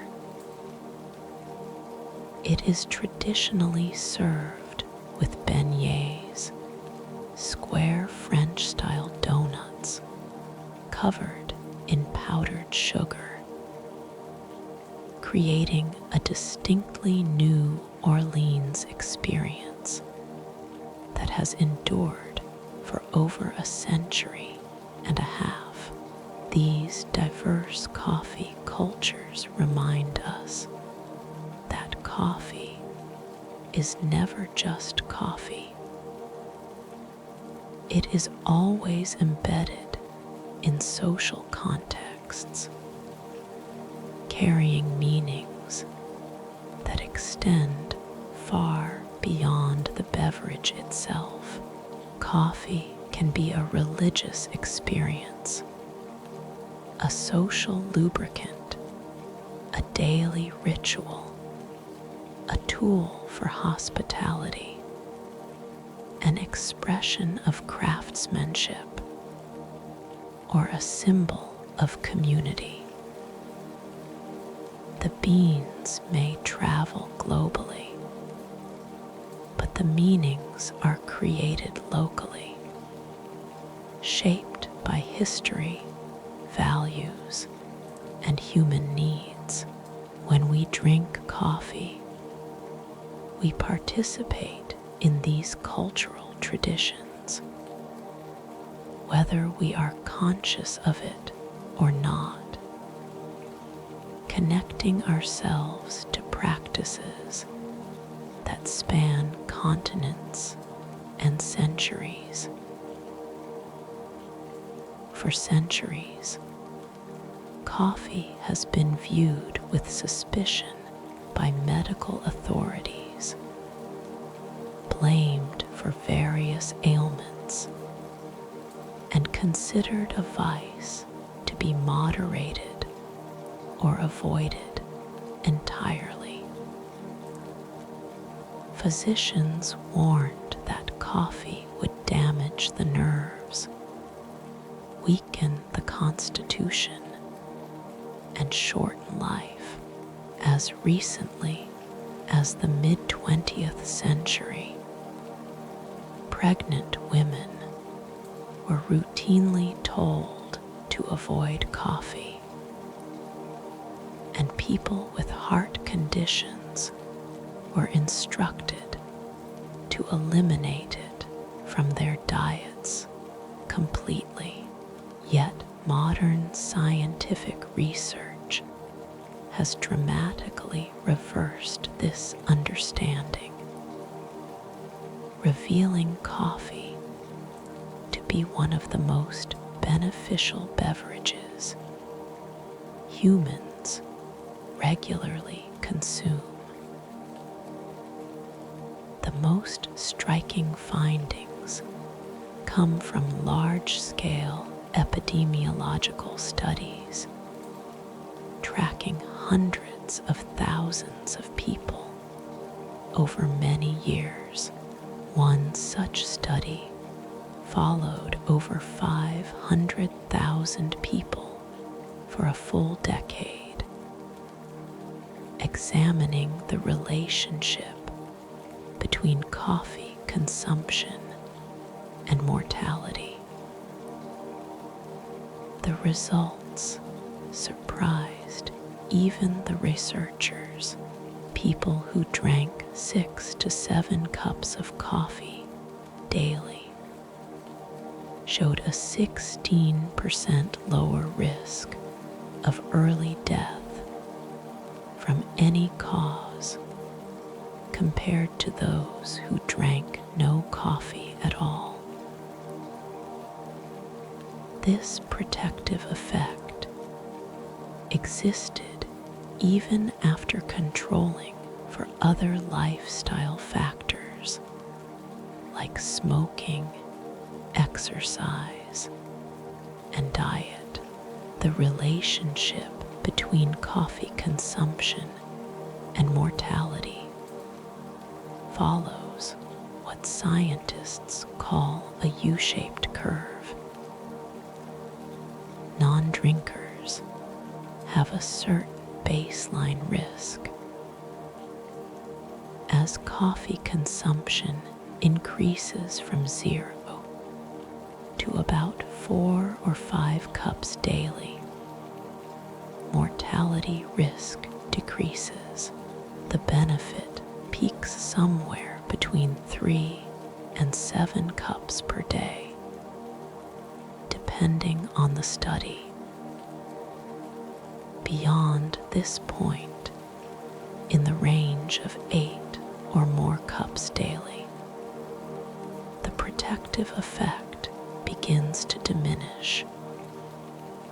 Though even very high consumption rarely shows harm, in most studies, coffee's protective effects appear strongest for certain specific conditions. Neurodegenerative diseases, those that involve the progressive death of neurons in the brain, show particularly strong inverse correlations with coffee drinking. Parkinson's disease, a condition characterized by tremors, rigidity, and movement difficulties caused by death of dopamine-producing neurons, occurs significantly less frequently in coffee drinkers. The more coffee consumed, the lower the risk, with heavy coffee drinkers showing up to 60% reduced risk compared to non-drinkers. Alzheimer's disease, the most common form of dementia, shows a 27% lower risk among coffee drinkers. This is remarkable given that Alzheimer's affects millions of people worldwide and currently has no cure or effective long-term treatment. While coffee cannot prevent Alzheimer's entirely, its protective effect is substantial enough to potentially delay onset by years, preserving cognitive function and quality of life. The mechanisms behind coffee's neuroprotective effects are not fully understood, but several theories exist. Caffeine itself may play a role by blocking adenosine receptors in the brain, influencing neurotransmitter systems in ways that protect neurons from damage. Coffee also contains powerful antioxidants, compounds that neutralize free radicals, unstable molecules that can damage cells. These antioxidants may reduce oxidative stress in the brain, slowing the accumulation of damage that contributes to neurodegeneration. Coffee's effects on mental health have also been studied extensively. Depression, a condition affecting hundreds of millions of people globally, shows lower rates among coffee drinkers. Multiple studies have found that people who consume coffee regularly report fewer depressive symptoms and have lower rates of clinical depression. The effect is dose dependent, with moderate consumption showing the strongest benefit. Whether this is because coffee directly improves mood through its effects on neurotransmitter systems, or because the social rituals around coffee consumption provide protective social connections, remains uncertain. Likely, both factors contribute. Suicide rates, one of the most tragic outcomes of mental illness, also show inverse correlations with coffee consumption. Several studies have found that people who drink coffee regularly have significantly lower suicide risk, with some studies showing reductions of 40 to 50%, while correlation does not prove causation, and many factors influence suicide risk. The consistency of this finding across multiple populations and studies is striking. Coffee consumption is associated with reduced risk of several types of cancer. Liver cancer shows one of the strongest effects, with coffee drinkers having substantially lower risk. This may relate to coffee's protective effects on the liver more generally. Coffee appears to slow the progression of liver disease, reduce inflammation, and lower the risk of cirrhosis. The severe scarring of the liver that can result from alcohol abuse, hepatitis, or fatty liver disease, endometrial cancer, which affects the lining of the uterus, occurs less frequently in women who drink coffee.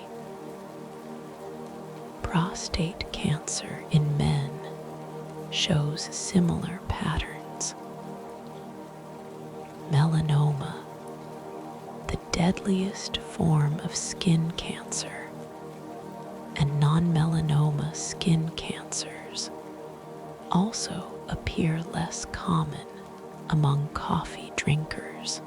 While coffee certainly cannot be considered a cancer prevention strategy in the way that not smoking or maintaining healthy weight can be, its consistent association with reduced cancer risk across multiple cancer types suggests genuine protective effects. The mechanisms for cancer protection likely involve multiple pathways. Coffee's antioxidants may prevent DNA damage that can initiate cancer. Coffee affects insulin sensitivity and inflammation, both of which play roles in cancer development. Certain compounds in coffee may enhance the body's natural detoxification systems, helping to eliminate carcinogens before they can cause harm. Coffee also contains compounds that have been shown in laboratory studies to slow or stop the growth of cancer cells. Though whether these effects occur at the doses present in normal coffee consumption remains uncertain. Cardiovascular disease, including heart attacks and strokes, was once thought to be worsened by coffee consumption. Doctors routinely advised patients with heart conditions to avoid coffee, believing the caffeine would stress the cardiovascular system. Modern research has largely overturned this view. Moderate coffee consumption in the range of 3 to 5 cups daily is associated with reduced risk of cardiovascular disease. In most studies, coffee drinkers have fewer heart attacks, fewer strokes, and lower rates of heart failure. This seems counterintuitive, as caffeine does cause temporary increases in heart rate and blood pressure when first consumed. However, regular coffee drinkers develop tolerance to these acute effects. Within a few days of regular consumption, the cardiovascular responses to caffeine become much smaller. Moreover, coffee contains numerous bioactive compounds beyond caffeine that may benefit cardiovascular health, including antioxidants and anti-inflammatory compounds. There are important caveats to coffee's cardiovascular effects. People with certain genetic variations metabolize caffeine slowly, and in these individuals, high coffee consumption may increase heart attack risk rather than decrease it. Additionally, unfiltered coffee, such as French press or Turkish coffee, contains compounds called diterpenes that can raise cholesterol levels. Paper filters remove these compounds, which is why filtered coffee shows better cardiovascular outcomes than unfiltered in most studies. Type 2 diabetes, a condition of insulin resistance and elevated blood sugar, affecting hundreds of millions globally, shows strong inverse associations with coffee consumption. People who drink coffee regularly have substantially lower risk of developing type 2 diabetes, with some studies showing risk reductions of up to 50% for heavy coffee drinkers compared to non-drinkers. This effect exists for both caffeinated and decaffeinated coffee, indicating that compounds other than caffeine are responsible. How coffee protects against diabetes remains incompletely understood. Coffee appears to improve insulin sensitivity, helping cells respond more effectively to insulin signals. It may protect the insulin-producing beta cells in the pancreas from damage. Coffee affects the gut microbiome, the community of bacteria living in our intestines, in ways that may improve metabolic health. It also contains compounds that slow the absorption of glucose from the intestine, reducing blood sugar spikes after meals. Liver health receives substantial benefits from coffee consumption. Studies consistently show that coffee drinkers have lower levels of liver enzymes, markers of liver damage in their blood. The progression of chronic liver diseases slows in coffee drinkers.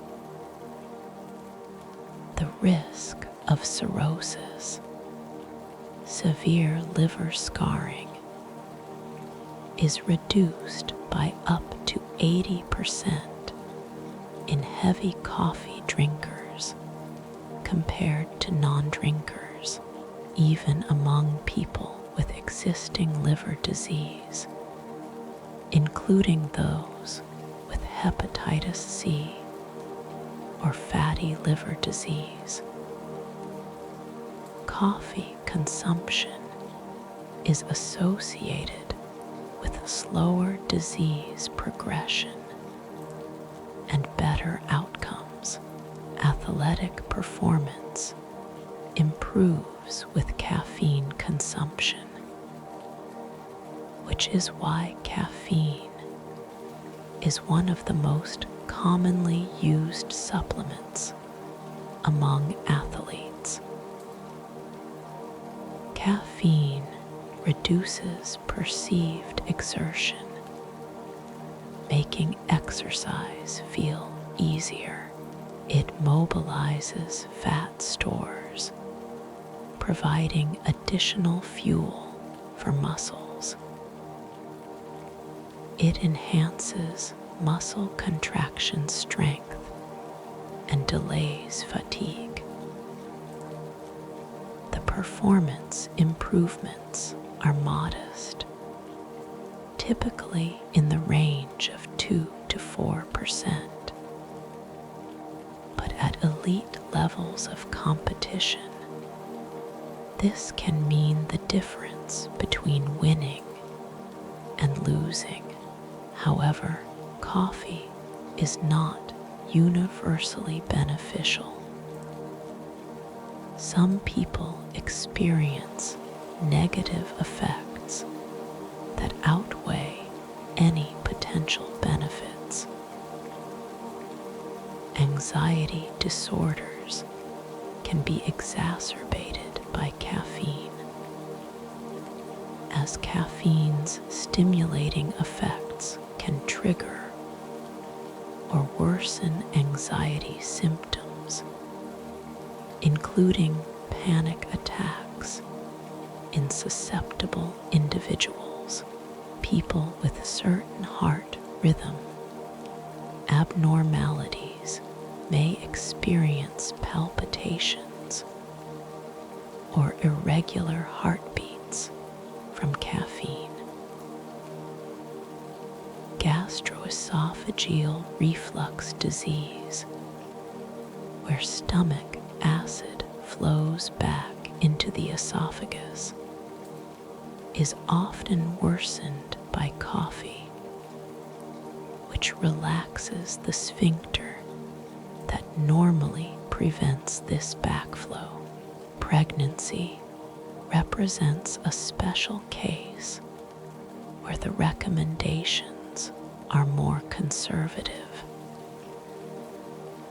High caffeine consumption during pregnancy has been associated with increased risk of miscarriage, low birth weight, and preterm birth in some studies.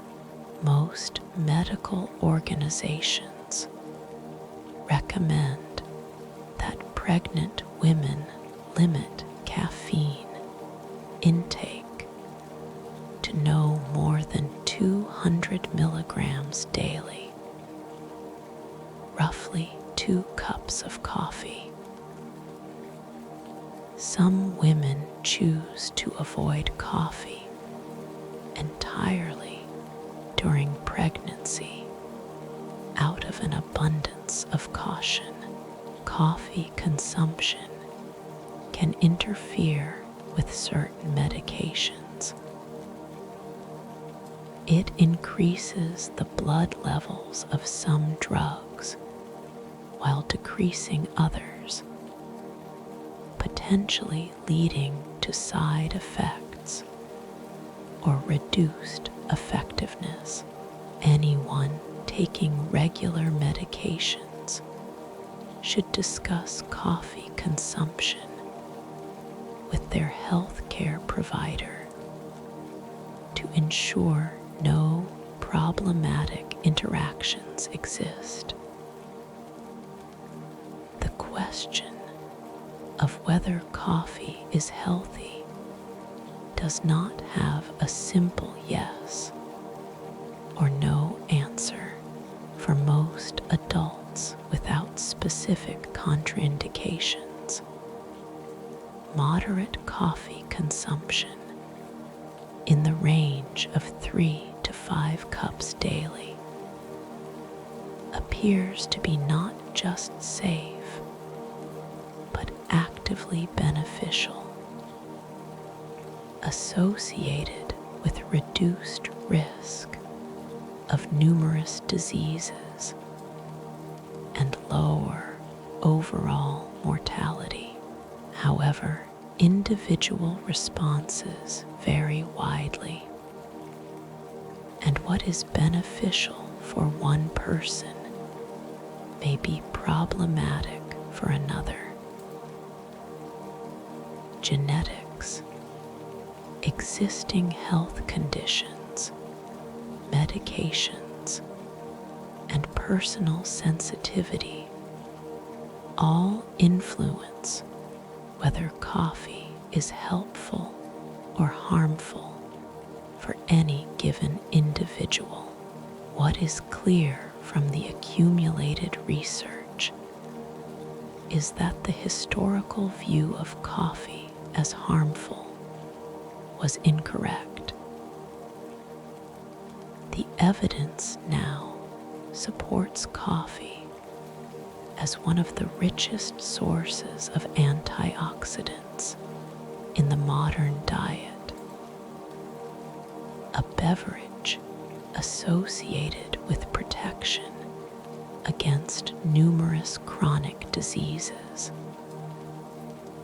and when consumed in moderation by healthy adults, a contributor to longevity rather than a threat to it. This represents one of the more dramatic reversals in nutritional science, transforming coffee from suspected villain to unlikely hero in the story of human health. Section 8. Coffee and sleep.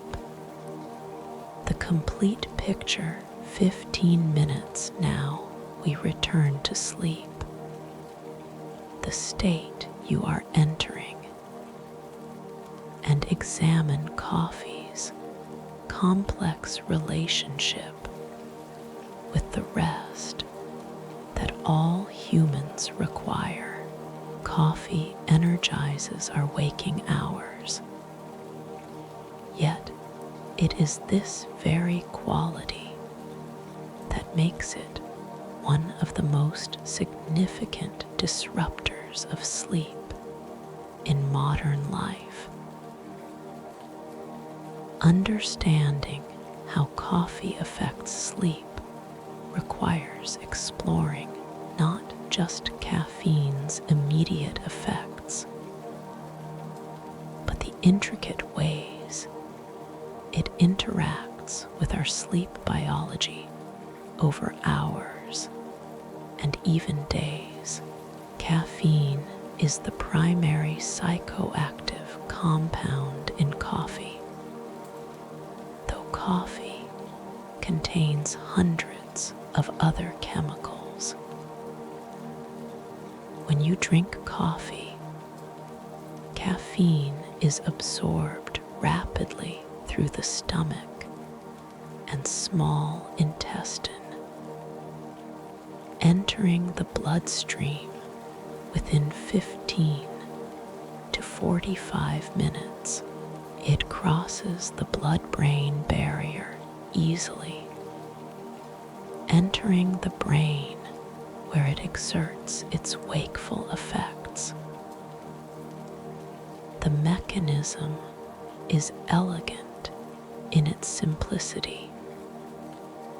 Caffeine blocks adenosine receptors. Adenosine is a molecule that accumulates in your brain throughout the day as you engage in mental and physical activity. As adenosine levels rise, it binds to specific receptors, creating a growing sense of tiredness, signaling that sleep is needed. This adenosine pressure is part of your body's homeostatic sleep drive, one of two systems that regulate when you feel sleepy and when you feel alert.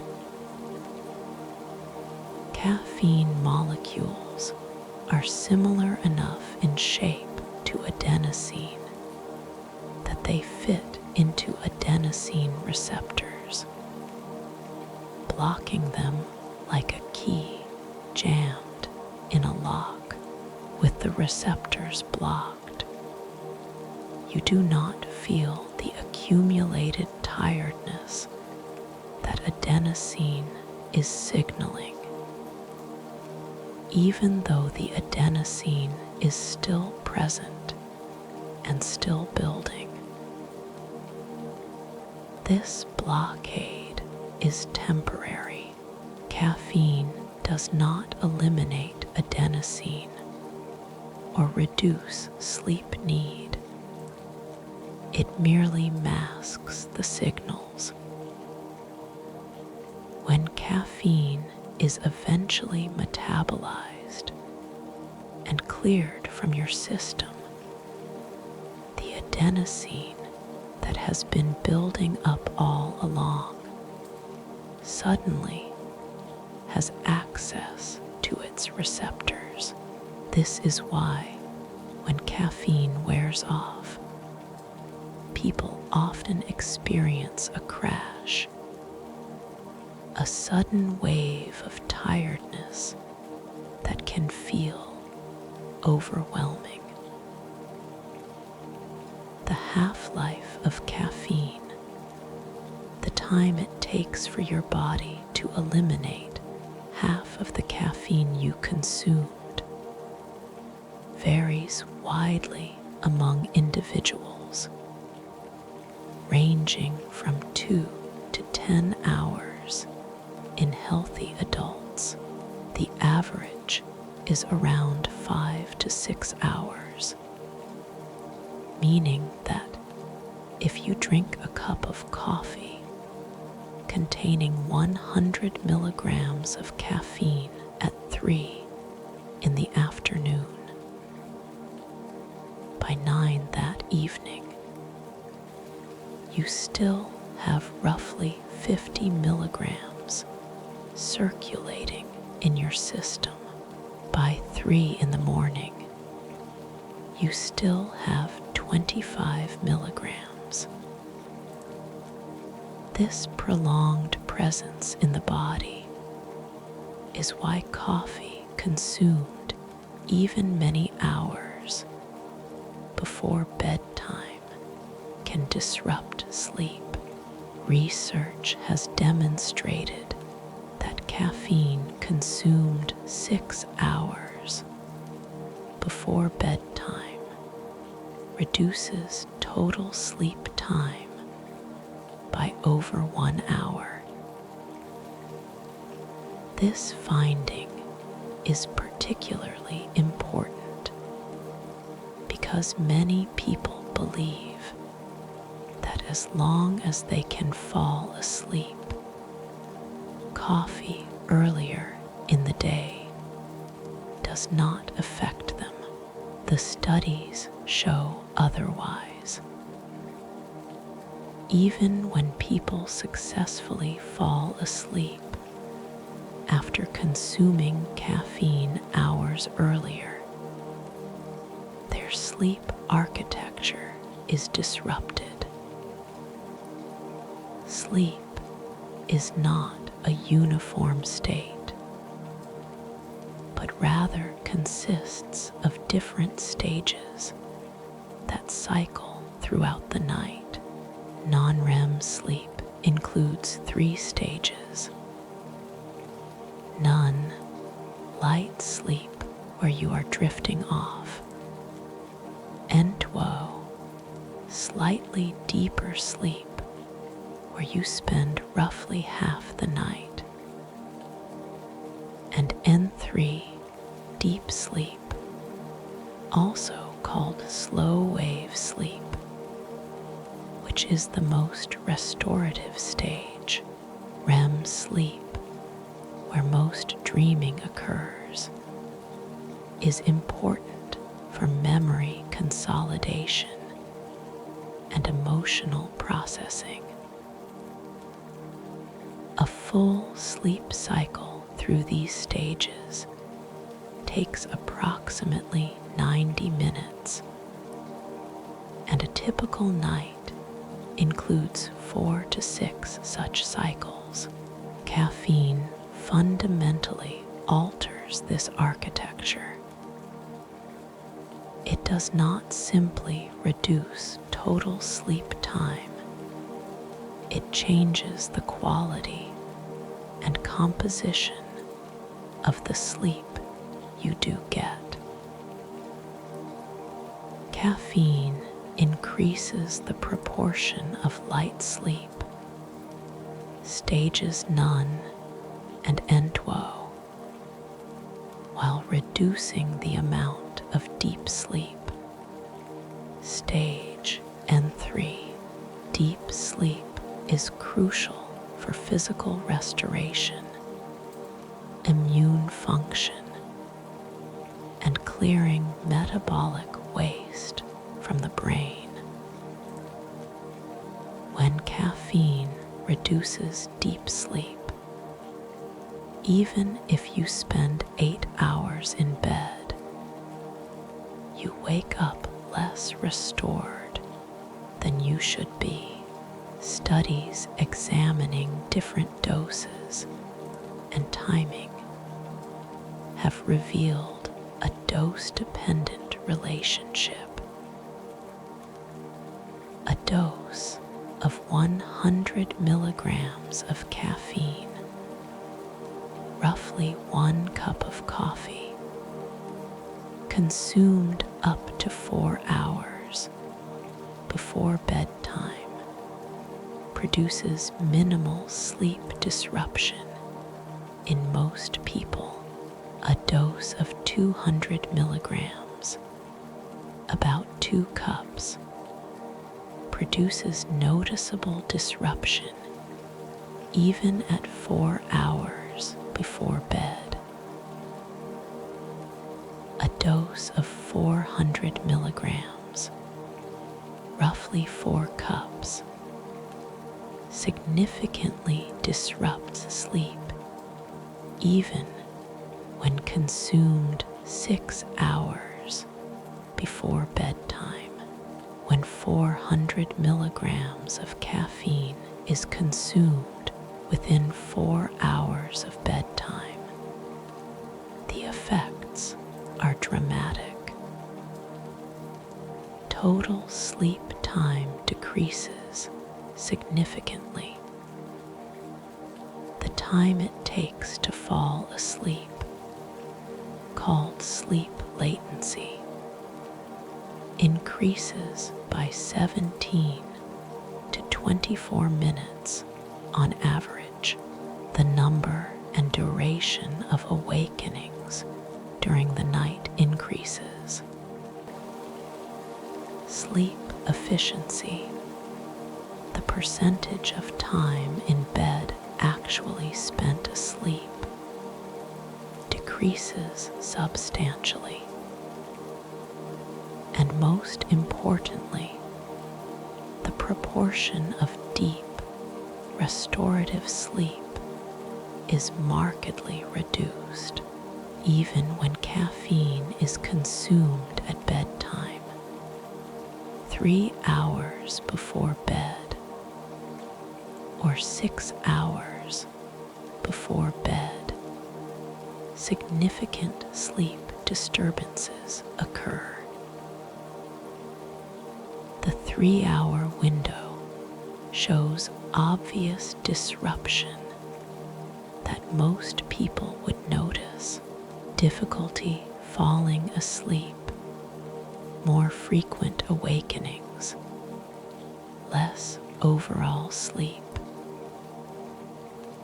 But the 6-hour window produces disruption that people often do not consciously perceive.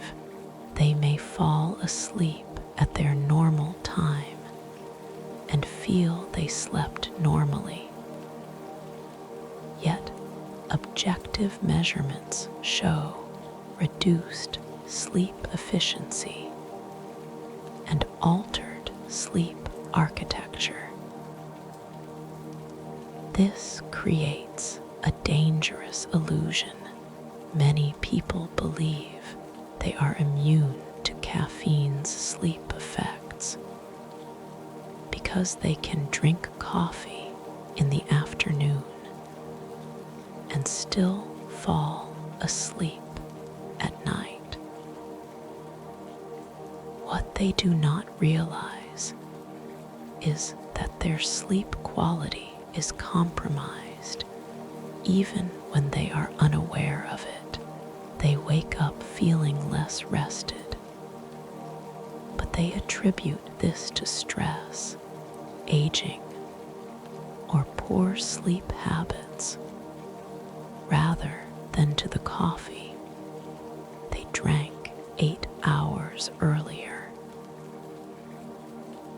individual variation in caffeine sensitivity is substantial and largely genetic. The enzyme that breaks down caffeine in the liver, called CYP1-ADWO, varies in activity among people. Some individuals are fast metabolizers with highly active versions of this enzyme. They break down caffeine quickly, experiencing shorter-lived effects. Others are slow metabolizers with less active enzyme variants. Caffeine lingers in their systems much longer, and even small amounts consumed early in the day can affect nighttime sleep. This genetic variation means that advice about caffeine cutoff times must be personalized. A fast metabolizer might drink coffee at 4 in the afternoon and experience minimal sleep disruption. A slow metabolizer might need to stop consuming caffeine by noon or even earlier to avoid interference with sleep. Unfortunately, most people do not know their metabolizer status and must rely on trial and error to determine their personal caffeine tolerance. Age also affects caffeine sensitivity. Older adults generally metabolize caffeine more slowly than younger adults, meaning that the same dose produces longer-lasting effects. Additionally, older adults naturally experience lighter, more fragmented sleep, making them more vulnerable to caffeine's disruptive effects. An older person drinking the same amount of coffee as they did in their 30s or 40s may find it increasingly affects their sleep as they age. Coffee consumption creates a vicious cycle that many people unknowingly enter. Caffeine disrupts sleep, reducing both quantity and quality. Poor sleep creates a greater need for caffeine the next day to combat tiredness and maintain alertness. Increased caffeine consumption further disrupts the subsequent night's sleep, leading to even greater caffeine dependence. The cycle perpetuates itself, with people drinking more coffee because they are tired from the poor sleep that the coffee itself is partially causing. This raises an important question. Does caffeine interrupt sleep, leading to more caffeine use? Or does poor sleep drive caffeine consumption? The answer is likely both, creating a bidirectional relationship. people with naturally poor sleep may self-medicate with caffeine. But caffeine itself becomes a cause of poor sleep, independent of whatever factors initially drove its use. Breaking this cycle often requires a temporary increase in tiredness, as caffeine intake is reduced and sleep quality gradually improves. Caffeine withdrawal is a real phenomenon recognized in medical literature when regular caffeine users suddenly stop or dramatically reduce intake. They experience symptoms that typically begin 12 to 24 hours after the last dose and peak around 48 hours. Headache is the most common symptom, sometimes severe. Fatigue, drowsiness, and difficulty concentrating are also typical. Mood disturbances, including irritability, depression, and anxiety, can occur. Some people experience flu-like symptoms with muscle aches and nausea. These withdrawal symptoms resolve within a week for most people, though some individuals experience lingering effects for longer. The severity of withdrawal correlates with the amount of caffeine habitually consumed.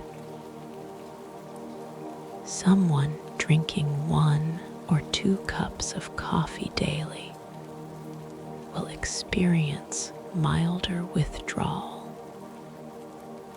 than someone drinking 6 or 8 cups. Gradual reduction rather than abrupt cessation can minimize withdrawal symptoms, making the transition more tolerable. Tolerance to caffeine's effects develops with regular use.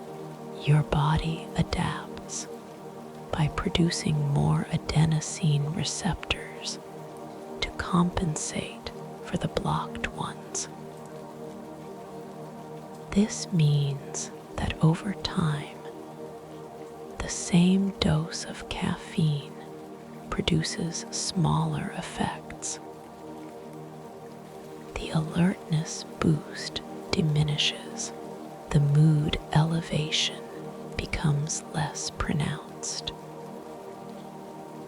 Regular coffee drinkers often reach a point where they no longer feel more alert from coffee. They simply feel normal. The coffee is not so much enhancing their function as preventing withdrawal and restoring them to baseline. This tolerance has implications for sleep. Someone who begins drinking coffee may initially experience significant sleep disruption, but after several weeks of regular consumption, some of the sleep effects diminish as tolerance develops. However, tolerance is incomplete. Even long-term regular users still experience some sleep architecture changes from caffeine, particularly reductions in deep sleep, even if they are not consciously aware of them. The timing of last caffeine intake is crucial for protecting sleep. General recommendations suggest stopping caffeine consumption at least 6 hours before intended bedtime, though 8 hours is better for sensitive individuals. For someone planning to sleep at 10 at night, this means no coffee after 2 or 4 in the afternoon. For slow metabolizers or those experiencing sleep difficulties, the cutoff may need to be even earlier, perhaps noon or late morning. However, many people consume caffeine throughout the day without realizing it. Coffee is obvious, but caffeine hides in many other products.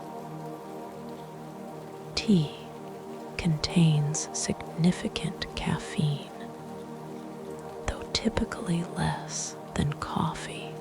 Soft drinks and energy drinks can contain substantial amounts.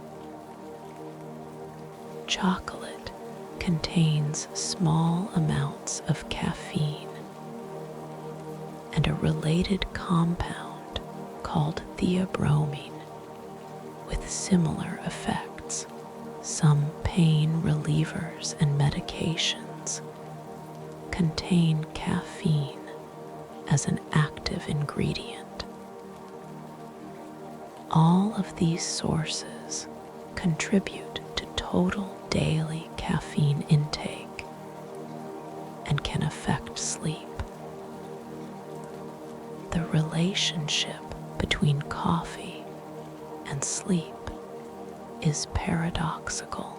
Coffee helps us function during the day, enhancing alertness, improving mood, and boosting performance. Yet, this same beloved beverage can rob us of the very sleep we need to function well the next day. The key is timing and moderation. Coffee consumed in the morning and early afternoon can provide benefits without significant sleep cost for most people. Coffee consumed in late afternoon or evening, even if it seems not to affect you, almost certainly compromises your sleep quality in ways you may not consciously perceive. As you drift towards sleep now, perhaps you appreciate the irony that facts about coffee, a stimulant that prevents sleep, are helping guide you into slumber. The knowledge that caffeine blocks adenosine receptors does not make you more alert, delivered in this calm, measured way. It becomes simply information, words flowing past your consciousness as your own adenosine. Unblocked by caffeine at this hour, binds to its receptors and brings you the rest you need. And so concludes our journey through the world of coffee, from ancient Ethiopian highlands, where a goat herd named Kaldi watched his dancing goats, to the Arabian monasteries, where Sufi monks stayed awake through prayer, to the colonial plantations that spread across continents, built on the labor of millions whose suffering we must acknowledge even as we enjoy the beverage they helped create. We have traveled through the botanical distinctions between Arabica and Robusta, understanding that each coffee bean represents months of growth, influenced by altitude, climate, soil, and the patient care of farmers whose names we will never know. We have witnessed the chemical transformations of roasting, where heat and time break down and rebuild the very molecular structure of the bean, creating hundreds of aromatic compounds through the Maillard reaction, through caramelization, through pyrolysis. We have explored the science of brewing, where water acts as a solvent, drawing out acids first, then sugars, then finally the heavier compounds that bring bitterness. We have learned that the water itself matters, that soft water creates sour coffee, while hard water creates chalky flatness, that the perfect cup requires balance in minerals, just as it requires balance in extraction. We have sat in Ethiopian coffee ceremonies lasting hours, where 3 rounds of coffee symbolize community and blessing. We have stood at Italian espresso bars for quick shots consumed while standing. We have read fortunes in Turkish coffee grounds. We have participated in Swedish fika, taking mandatory breaks from work to prioritize human connection. We have seen how coffee adapts to each culture it touches, becoming not just a beverage, but a carrier of meaning, a vehicle for ritual, a reason for gathering. We have examined the health research, the surprising discovery that coffee, once feared as harmful, is actually associated with longer life, reduced disease risk, and protection for brain, heart, liver, and metabolic health. We have learned that moderation and individual variation matter, that what benefits one person may trouble another, that genetic differences in caffeine metabolism mean there is no single right answer for everyone. And finally, we have returned to sleep, understanding how caffeine blocks adenosine receptors, how it alters sleep architecture even when we are unaware, how coffee consumed 6 hours before bed reduces the deep sleep that restores us. We have learned that the very alertness we seek during the day must be balanced against the rest we require at night. That timing matters as much as quantity. Coffee is a paradox, a comfort and a challenge, a global commodity and a personal ritual, a plant that changed the world and a drink that changes your morning. It connects us to farmers in distant countries, to traditions stretching back centuries, to the complex chemistry of plants defending themselves from insects, to the sleep-wake cycles that govern our days and nights.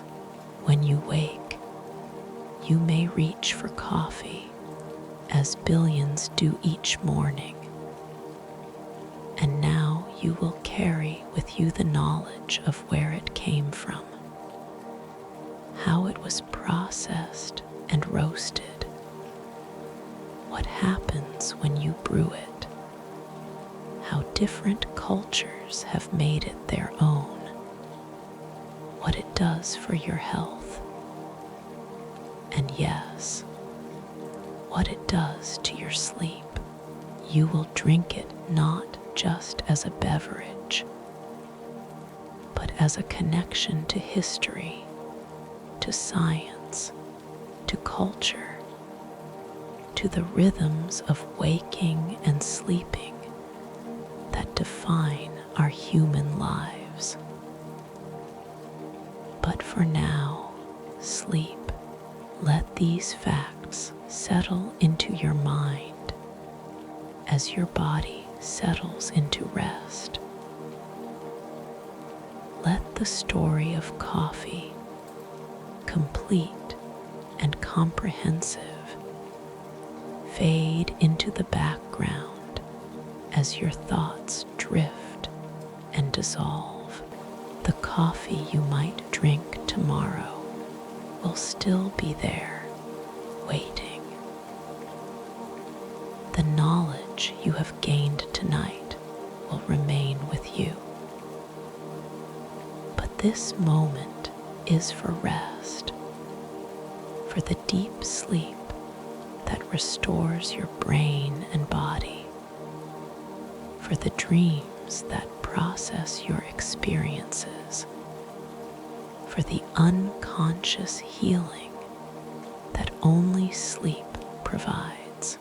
Sleep well, knowing that coffee, in all its complexity and contradiction, will be there when you wake. This has been Sleep Facts and Tales, and this has been the complete story of coffee, from seed to cup, from ancient legend to modern science, from your last cup to your next. Good night.